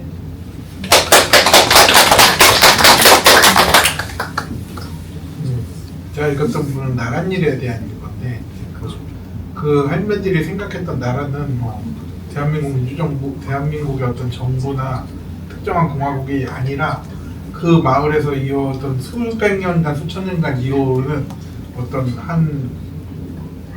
하나의 묶음, 뭐냐면 전 인류로 연결될 수 있는 그런 순수한 것이었다라고 생각을 해요. 근데 이제 그 권력이 반대 방향으로 작동을 할 때 어떤 특정한 자본의 이익, 권력의 이익을 위해서 작동을 할 때 권력이 이제 그 나라라는 것이 폭력으로 작용하는 것들을 이제 그 할머니들도 그 투쟁의 삶을 통해서 알게 되는 거죠. 우리들의 어떤 전 인류를 향한 마음들, 함께 연결되는 마음 자체는 나쁜 거라고 생각하지 않습니다. 그러나 그 반대 방향으로 흐르는 권력들은 언제나 사람들을 이용하고 착취하기 위해서 폭력으로 작동한다라는 것을 이제 우리가 눈을 뜨게 되면서 알게 되는 거죠. 이제 그거는 뭐 공부를 통해서 알 수 있는 것은 아니다라고 생각을 하고, 그래서 우리가 어떤 활동들, 연결들을 통해서 그런 것들을 할머니들이 알아갔듯이 우리들도 하나님 부르고 알아가야겠다라는 생각을 하고, 그러기 위해서 이제 이 자리에서 친구들과 이렇게 있는 것 같습니다. 저는 그런 큰 송전탑 열었을 때 외갓집을 했어요.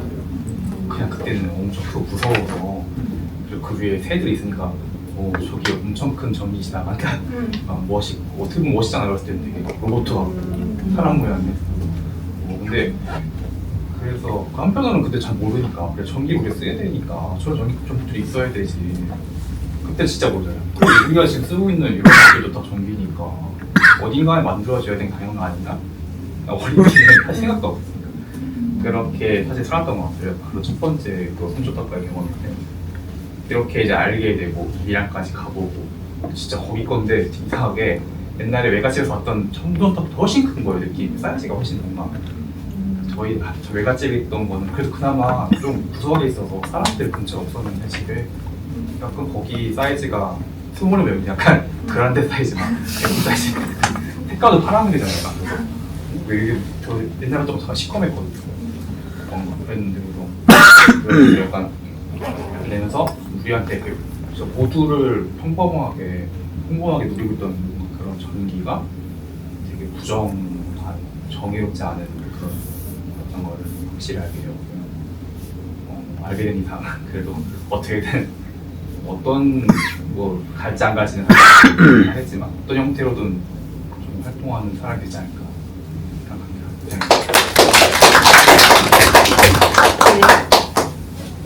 밀양을 가기 전과 또 이 전기 밀양 서울을 읽기 전에 나는 조금씩은 달라졌을 거라고 믿고요. 그런 움직임들이 우리가 새로운 길을 나서는데 큰 힘이 되지 않을까 하는데, 내가 여기 계신 분들한테 한 가지 좀 부탁을 드리고 싶어요. 사실은 아까 밥의 무게를 읽어주셨는데, 모든 노동 현장과 투쟁 현장에서 밥을 하던 17반 반목자의 유희 동지가 지금 많이 아파요. 아주 많이 아파서 잠깐이더라도 여기 계신 동안에 유희 동지의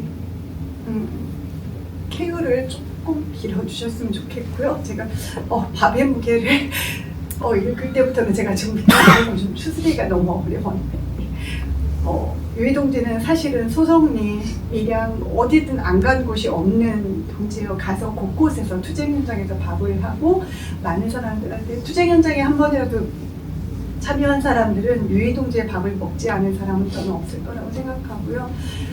좀 케어를 요 안에서 계속 빌어주셨으면 좋겠습니다. 모두들 고맙습니다. 이제 11차 전기본과 밀양 정의로운 에너지 전환에 대한 이야기를 좀 나눠볼 텐데, 이 이야기가 없으면 우리가 감상에서 끝나버리잖아요. 그래서 그 이야기를 두 분이 들려드리도록 하겠습니다. 네, 이 분위기를 어떻게 우리가 바꿔야 되겠죠. 죄송합니다. 그리고 콘티도 그리고 20분 동안 저희가 뭔가를 떠들어야 되는데, 저희가 사실은 밀양을 계기로, 밀양 집주기를 계기로 이런저런 자리마다 얘기를 좀 하기는 했어요. 그래서 그런 거 기억내면서 좀 얘기를 해보면 좋을 것 같은데요. 이번에 11차 정기본이라는 게 나왔죠. 아시는 분은 아시겠지만은 정기본 전력수급 기본계획이라는 거고, 2년에 한 번씩 정부가 발표를 하고 15년 동안, 지금부터 15년 후에 전력이 얼만큼 됐고 얼만큼 그것을 공급하기 위해서 무슨 네, 이거를 하기 위한 게 나왔는데, 어떤 그것에 대해서 간단하게 어떤 내용이 있었는지 한번 잠깐 얘기를 해주실 수 있을까요? 제가요? 여기 있네요. 네. 이게 그 산업부에서 나온 보도 자료인데 아주 일목요연하게 정리를 잘 해놨습니다. 보시면 일단 제일 핵심적인 내용은 지금보다 전기를 훨씬 더 많이 쓴다. 핵발전소, 그러니까 현재 24년 기준보다 핵발전소 한 20기 정도가 더 생산하는 전기를 사용하게 될 것이다. 38년. 그래서 우리는 신규 설비가 더 많이 필요하다. 그게 핵심이고요. 그래서 정부가 그러면 이제 발전 설비를 뭘로 할 것이냐가 또 쟁점이잖아요. 뭐 재생 가능 에너지도 있고 석탄 화력도 있고 있는데 신규 대형 원전을 3개를 하고 그리고 SMR이라고 아직까지 설계도가 없는 소형 원자로 가 있어요. 모듈을 하고 그거를 1개를 추가를 해서 핵발전소는 총 4개를 늘리겠다. 이게 이제 핵심 사안이고 그러면 38년도에 돌아가게 되는 핵발전소가 34개? 지금 30? 지금 30개니까 34개가 됐는데 이게 되게 한편으로는 무서운 계획인 게 전제에는 모든 핵발전소의 수명 연장이 깔려 있어요. 그러니까 30년 되면 꺼져야 될 것들 다 가동시키고 거기에다가 내기를 더 둔다는 거죠. 내년부터는 이제 수명이 30년짜리가 있고 40년짜리가 있는데 해마다 1개씩 수명이 이제 다 되거든요. 근데 걔네들을 1차로 10년을 연장하고 또 그 중에 또 9기는 2차로 수명을 연장해야 34기를 채울 수가 있거든요. 그래서 대단한 핵폭주를 계획하는 정부의 계획이 나왔습니다. 네, 여기서 짚어볼 거는 뭐 지금 핵발전소 얘기는 했으니까 지금까지 우리 핵발전소 얘기 다 한 거니까 그는 뭐 하더라도 아까 이제 다들 놀랐던 전기를 더 쓴다고 하는 지점 있잖아요. 요게 대해서 조금 얘기를 더 해보면 좋을 것 같은데 일단은 지금도 전기를 계속 매해 전기가 늘어나거든요. 그러니까 일단 집에 생각해 보면 집에 있는 냉장고가 하나 있는데 전기 냉장고 들어오고 또 전기 뭐 김치 냉장고 또 들어오고 이런 걸 생각해 보면 되죠. 근데 다만 근데 저는 이제 가정용이 늘어나는 것들은 조금 뭐 부분이 크지 않기 때문에 그런데 다른 부분 산업용 뭐 이런 것 저기 그 상업용 이런 것들인데 그런 것들이 진짜 엄청나게 많이 늘어난다는 것도 있고 그런 것이 이렇게 늘어나는 것이 있다는 것 이런 추세를 반영하는 것 외에 특별히 더 신경 써야 될 것들이 재밌다는 표현이 좀 꼽혀 있습니다만 2가지 요소를 얘기합니다. 하나는 그 용인의 반도체 클러스터라는 걸 들어온다는 거 들어보셨을까요? 네, 삼성 그리고 하이닉스에서 네, 거기에 들어가는 것이 10기가와트짜리가 2036년까지인가가 필요하답니다. 그러니까 기가와트라는 거는 1기가와트가 원자력 1기에 해당돼요. 그럼 10기가와트짜리가 필요하면 10기의 원자력이 용량이 필요한 겁니다. 근데 물론 그걸 그대로 짓지는 않고 어쨌든 그만큼 증가했다는 건데 그렇게 됐을 경우에 그 여러 가지 방식들 그리고 그 중에 뭐 이런 것들도 새로 원전 들어가는 것도 거기 들어가 있는 겁니다. 그런데 원리적으로 일단 원칙적으로 보면 왜 반도체 클러스터라는 걸 이렇게 쳐서 그렇게 많은 전기를 만들어내야 할까요? 여기 이 얘기죠. 근데 우리나라가 반도체를 못 팔면 뭐 난리라고 하잖아요. 그래서 이 정부가 특히 윤석열도 하겠다라고 하는데 우리가 진짜 반도체를 더 줘야 할까? 반도체 공장을 더 줘서 뭔가를 팔아야 할까라고 하는 근본적인 질문을 한번 해봐야 할 것 같아요. 저는 그게 하나의 질문이고 여러분 어떻게 생각하시는지 궁금합니다. 그 반도체 만약에 그 반도체가 만들어지면 그 반도체는 어디에 쓸 거예요? 우리 계속 여기 팔아치우는 한 4년에 한 번씩 바꿔치는 4년도 아니죠? 2년에 한 번씩 바꿔치우는 이런 거에 들어가기도 하지만 요즘에 말하는 AI 이런 거 쓰는데 사실은 좀 들어가는 것이기도 하죠. 그리고 아무튼 생각을 해봤으면 좋겠습니다. 반도체가 진짜 그동안 더 필요한 건지. 2번째는 또 이거랑 관련되는 건데 소위 데이터 센터라는 것이 있죠. 제가 알기로는 작년에 147개의 데이터 센터라는 것이 있고요. 거기서 쓰는 전기가 다 합치면 원자력 발전소 2기에 해당되는 2기가와트 정도가 필요하대요. 근데 그것을 2030년까지 앞으로 어떻게 될 거냐 라고 했더니 그 개수가 무려 10배 가까이 1200 몇 개로 늘고요. 네. 그리고 그 전력 사용량이 그보다 더 70기가와트 정도까지 늘어날 예정이라고 합니다. 이런 상황이기 때문에 더 늘어나는데 또 정말 우리가 이 데이터 센터가 없으면 인민들의 삶이 나빠질까요? 여기서 인민이라고 여기 인민들 제가 더 대비하게 썼는데 또 소비자의 삶은 우울할 수 있죠. 맨날 보던 건데 이미 나간다면 사실 어쨌든 우리가 좀 더 다른 감을 가져보자는 건데 우리의 기본적인 필요와 사회적 삶을 유지하는데 필요한 건가 이런 생각을 해보면 또 아닐 수도 있는 거라고 생각하는데 그 모든 것이 정상적인 거고 반대체도 더 많이 팔아야 되고 거기다 등등등 하기 위해서 더 많은 원자력 거기다 재생에너지도 더 많이 해야 되는 거거든요. 근데 재생에너지는 문제가 없냐 보면 또 재생에너지도 수많은 문제를 갖고 있죠. 그랬을 때 저는 이 11차 정기부의 가장 중요한 부분 중에 하나가 원자력이나 뭐 등등등의 그 결과고 정말 전기를 더 많이 사용해야 되는 거냐 지금보다 이 질문을 하는 것이 가장 핵심적인 질문일 것 같다라는 생각을 좀 드려봅니다. 어떻게 생각하십니까, 제? 네. 이게 대본 없이 20분 동안 어디를 이렇게 괴롭히다니. 토론을 하기가 쉽지 않네요. 완전 동의하고요. 틀렸죠, 제가. 밀양 한창 10년 전, 11년 전, 12년 전 성전탑 공사가 중단 재개를 반복할 때 계속 그때 재학생도 계셨고 주민들과 같이 운동하는 사람들과 끊임없이 했던 이야기가 왜 수요 관리를 하지 않느냐, 왜 얼만큼 우리가 이거를 더 쓸지 가정을 해놓고 계속 이런 대형 발전소들과 송전망을 늘리느냐 하는 문제였는데 그게 10년 전에 밀양이 던진 되게 중요한 질문이었다고 저는 생각하거든요. 말씀하신 것처럼 우리 이만큼 쓰는 거 맞아?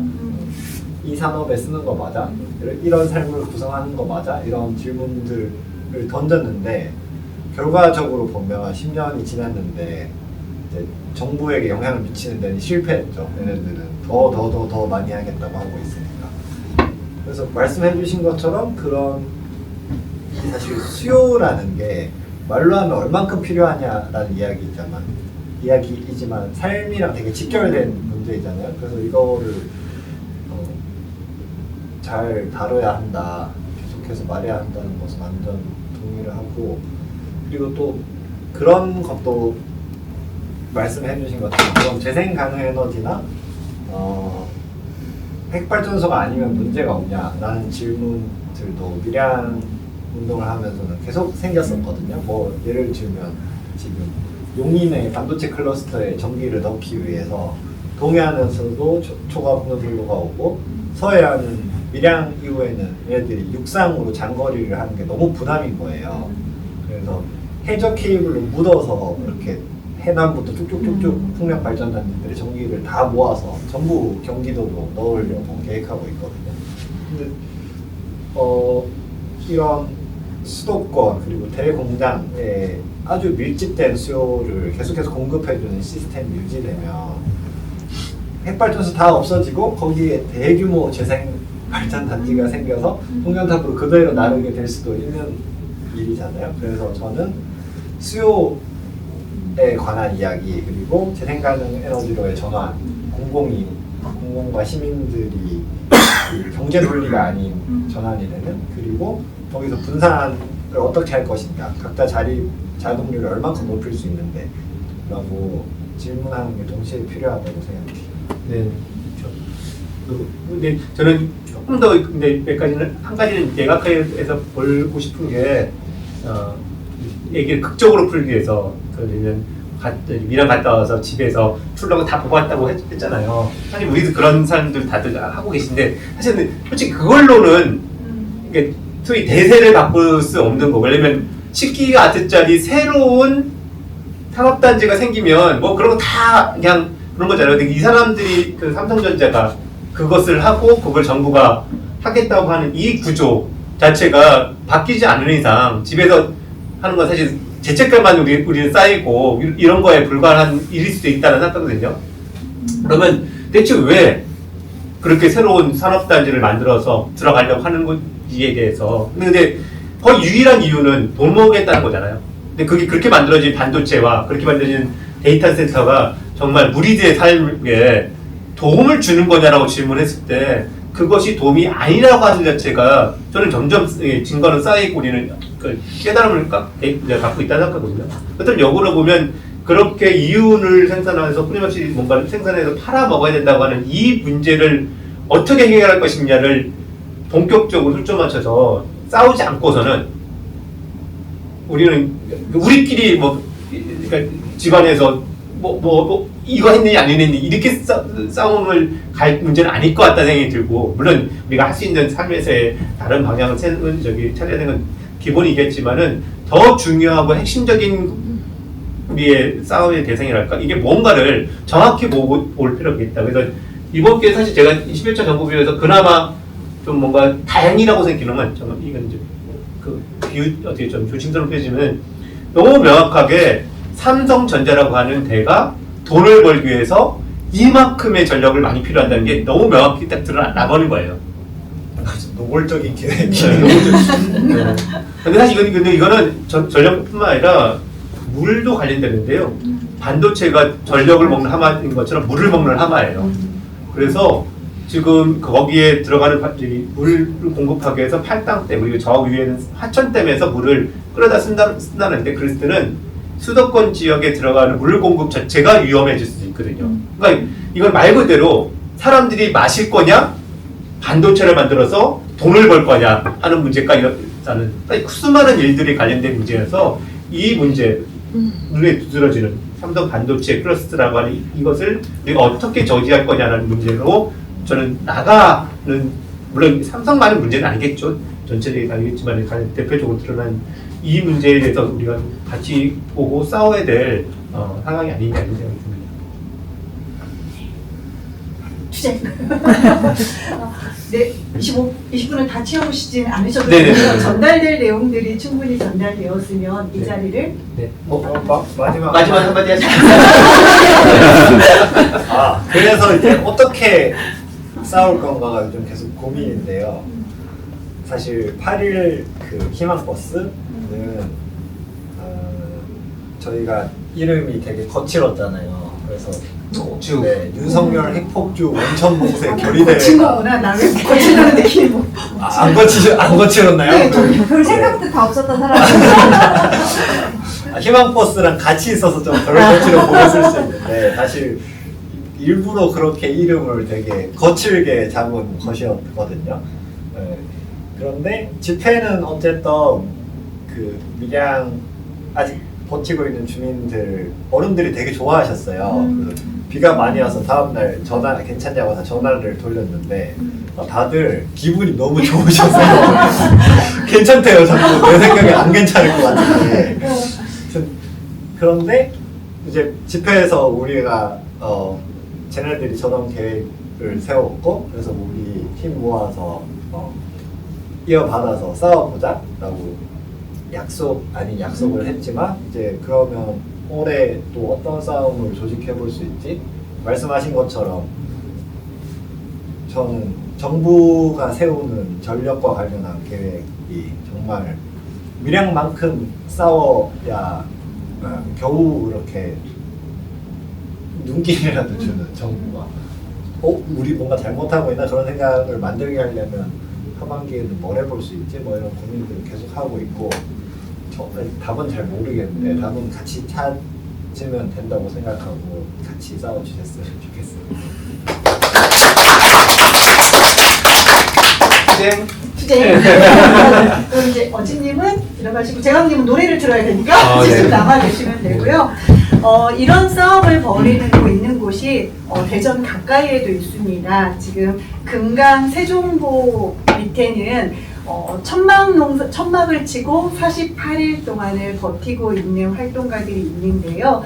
세종보는 4대강 사업 당시 막혔던 보를 2018년에 열면서 죽었던 강이 살아서 그곳에 미호종계가 돌아오고 흰목물대새가 들어오고 흰수마자가 들어오고 수달이 살고 있고 도심에서 쫓겨난 오소리가 삶의 터로 살아가고 있는 곳인데요.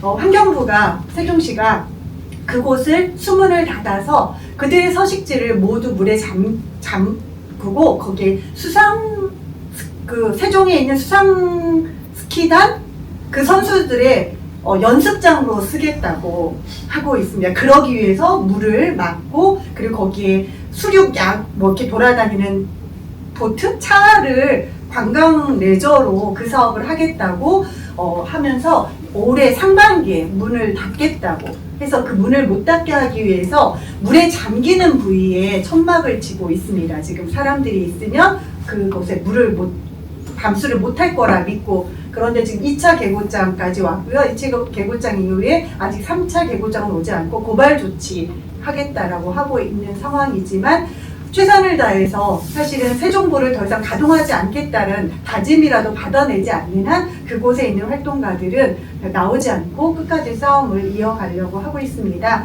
여러분들도 한 번씩 지지 방문해 주셨으면 좋겠고요. 다행인 것은 세종에 있는 굉장히 많은 시민들이 오셔서 증인들이 되어가고 있어요. 그걸 목격하고 살아난 강과 죽은 강에 대한 목격을 모두 하신 분들이 이제 발화자가 돼서 나의 이야기로 이야기를 전달하고 있다는 것이, 그래서 밀양 할매들의 싸움에 밀양 주민들의 발화자가 되는 것처럼 세종 주민들이 그런 역할들을 해주고 계시는데요. 그곳에서 48일 동안 집에도 거의 못 들어가고 사랑하는 가족들이 찾아오면서 지금 투쟁하고 있는 임도훈 활동가입니다. 밴드 프리버드의 가수이기도 한데요. 금강에서 천막농성을 하면서 밀양의 연대의 마음을 담아서 노래를 보내주셨습니다. 함께 보도록 하겠습니다. 나는 누군가의 가슴을 안고 이 땅에 태어나서 아무도 날 찾지 않을 때까지 살다 가지. 내게 작은 꿈이 있어 그대 여린 가슴에 들어가 그대 지치고 외로울 때 위로가 되려 해.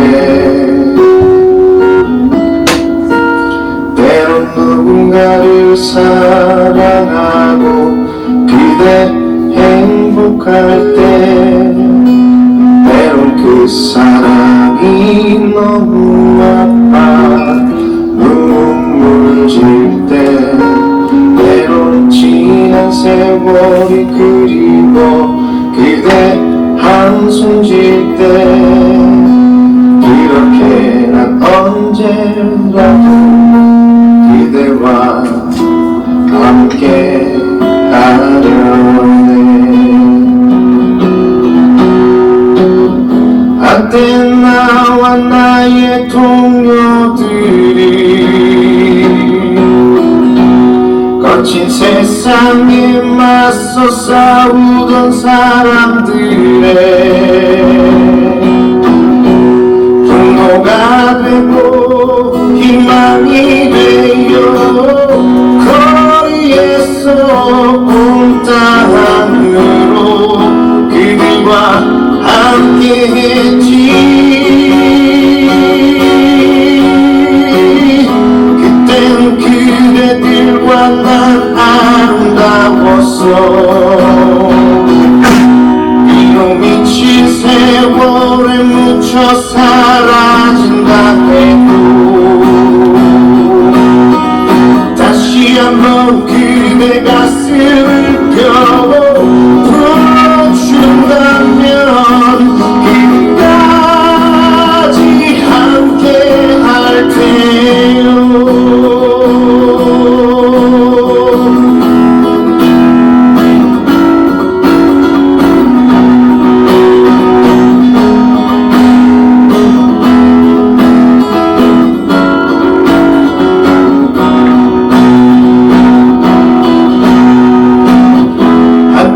나와 나의 동료들 거친 세상에 맞서 싸우던 사람들의 분노가 되고 희망이 되어 거리에서 온 땅으로 그대와 함께 했지. 그땐 그대들과 난 아름다웠어.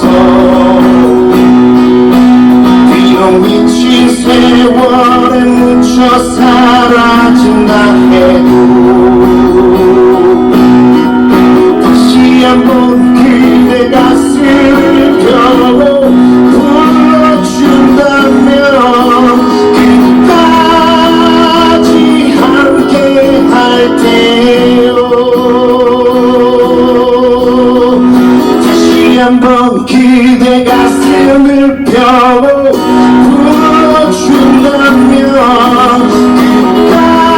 끝까지 함께 할 테요 끝까지 함께 할 테요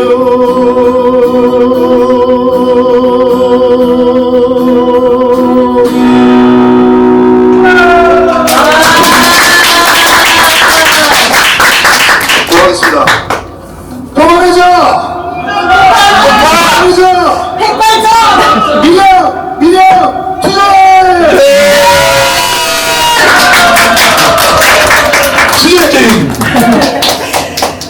네, 얼굴이 있는 관계가 된다는 것이 우리의 시작인 것 같습니다. 멀리 있는 누군가가 아니라 내가 아는 이름을 부를 수 있는 관계, 그 이름을 부를 수 있는 관계만이 지금 이루어지고 있는 자본과 공권력의 결탁을 끊어내고 우리의 목소리를 담아낼 수 있지 않나 하는 생각을 합니다. 그래서 여러분들이 둘레에 있는 아주 밀양뿐만 아니라 여러 일들에 지나치지 말고 들리는 곳에는 관심을 가지고 사랑으로 담아 그들의 이름을 불러준다면 그들과 나는 하나로 연결되고 나의 문제로 다가올 것이라고 봅니다. 나의 문제일 때 어떤 문제든 해결될 수 있고요. 사실은 모든 문제가 지구별에 존재하는 한 나의 문제가 아닐 수 없다라는 생각을 합니다. 오늘 이 자리에 모두 함께 해주셔서 너무 감사드립니다만은 끝난 게 아닙니다. 우리 증거 사진을 남겨야 되잖아요. 해보겠습니다. 성장탑을! 저렇게 조그만 투쟁. 다시 해요. 핵발전도 할 거잖아요. 그 투쟁도 할까요? 네. 알겠습니다. 그럼 성장탑 하고 그다음 핵발전을 하면 마감을 이렇게 딱 한 번 하고 끝내겠습니다. 성장탑을!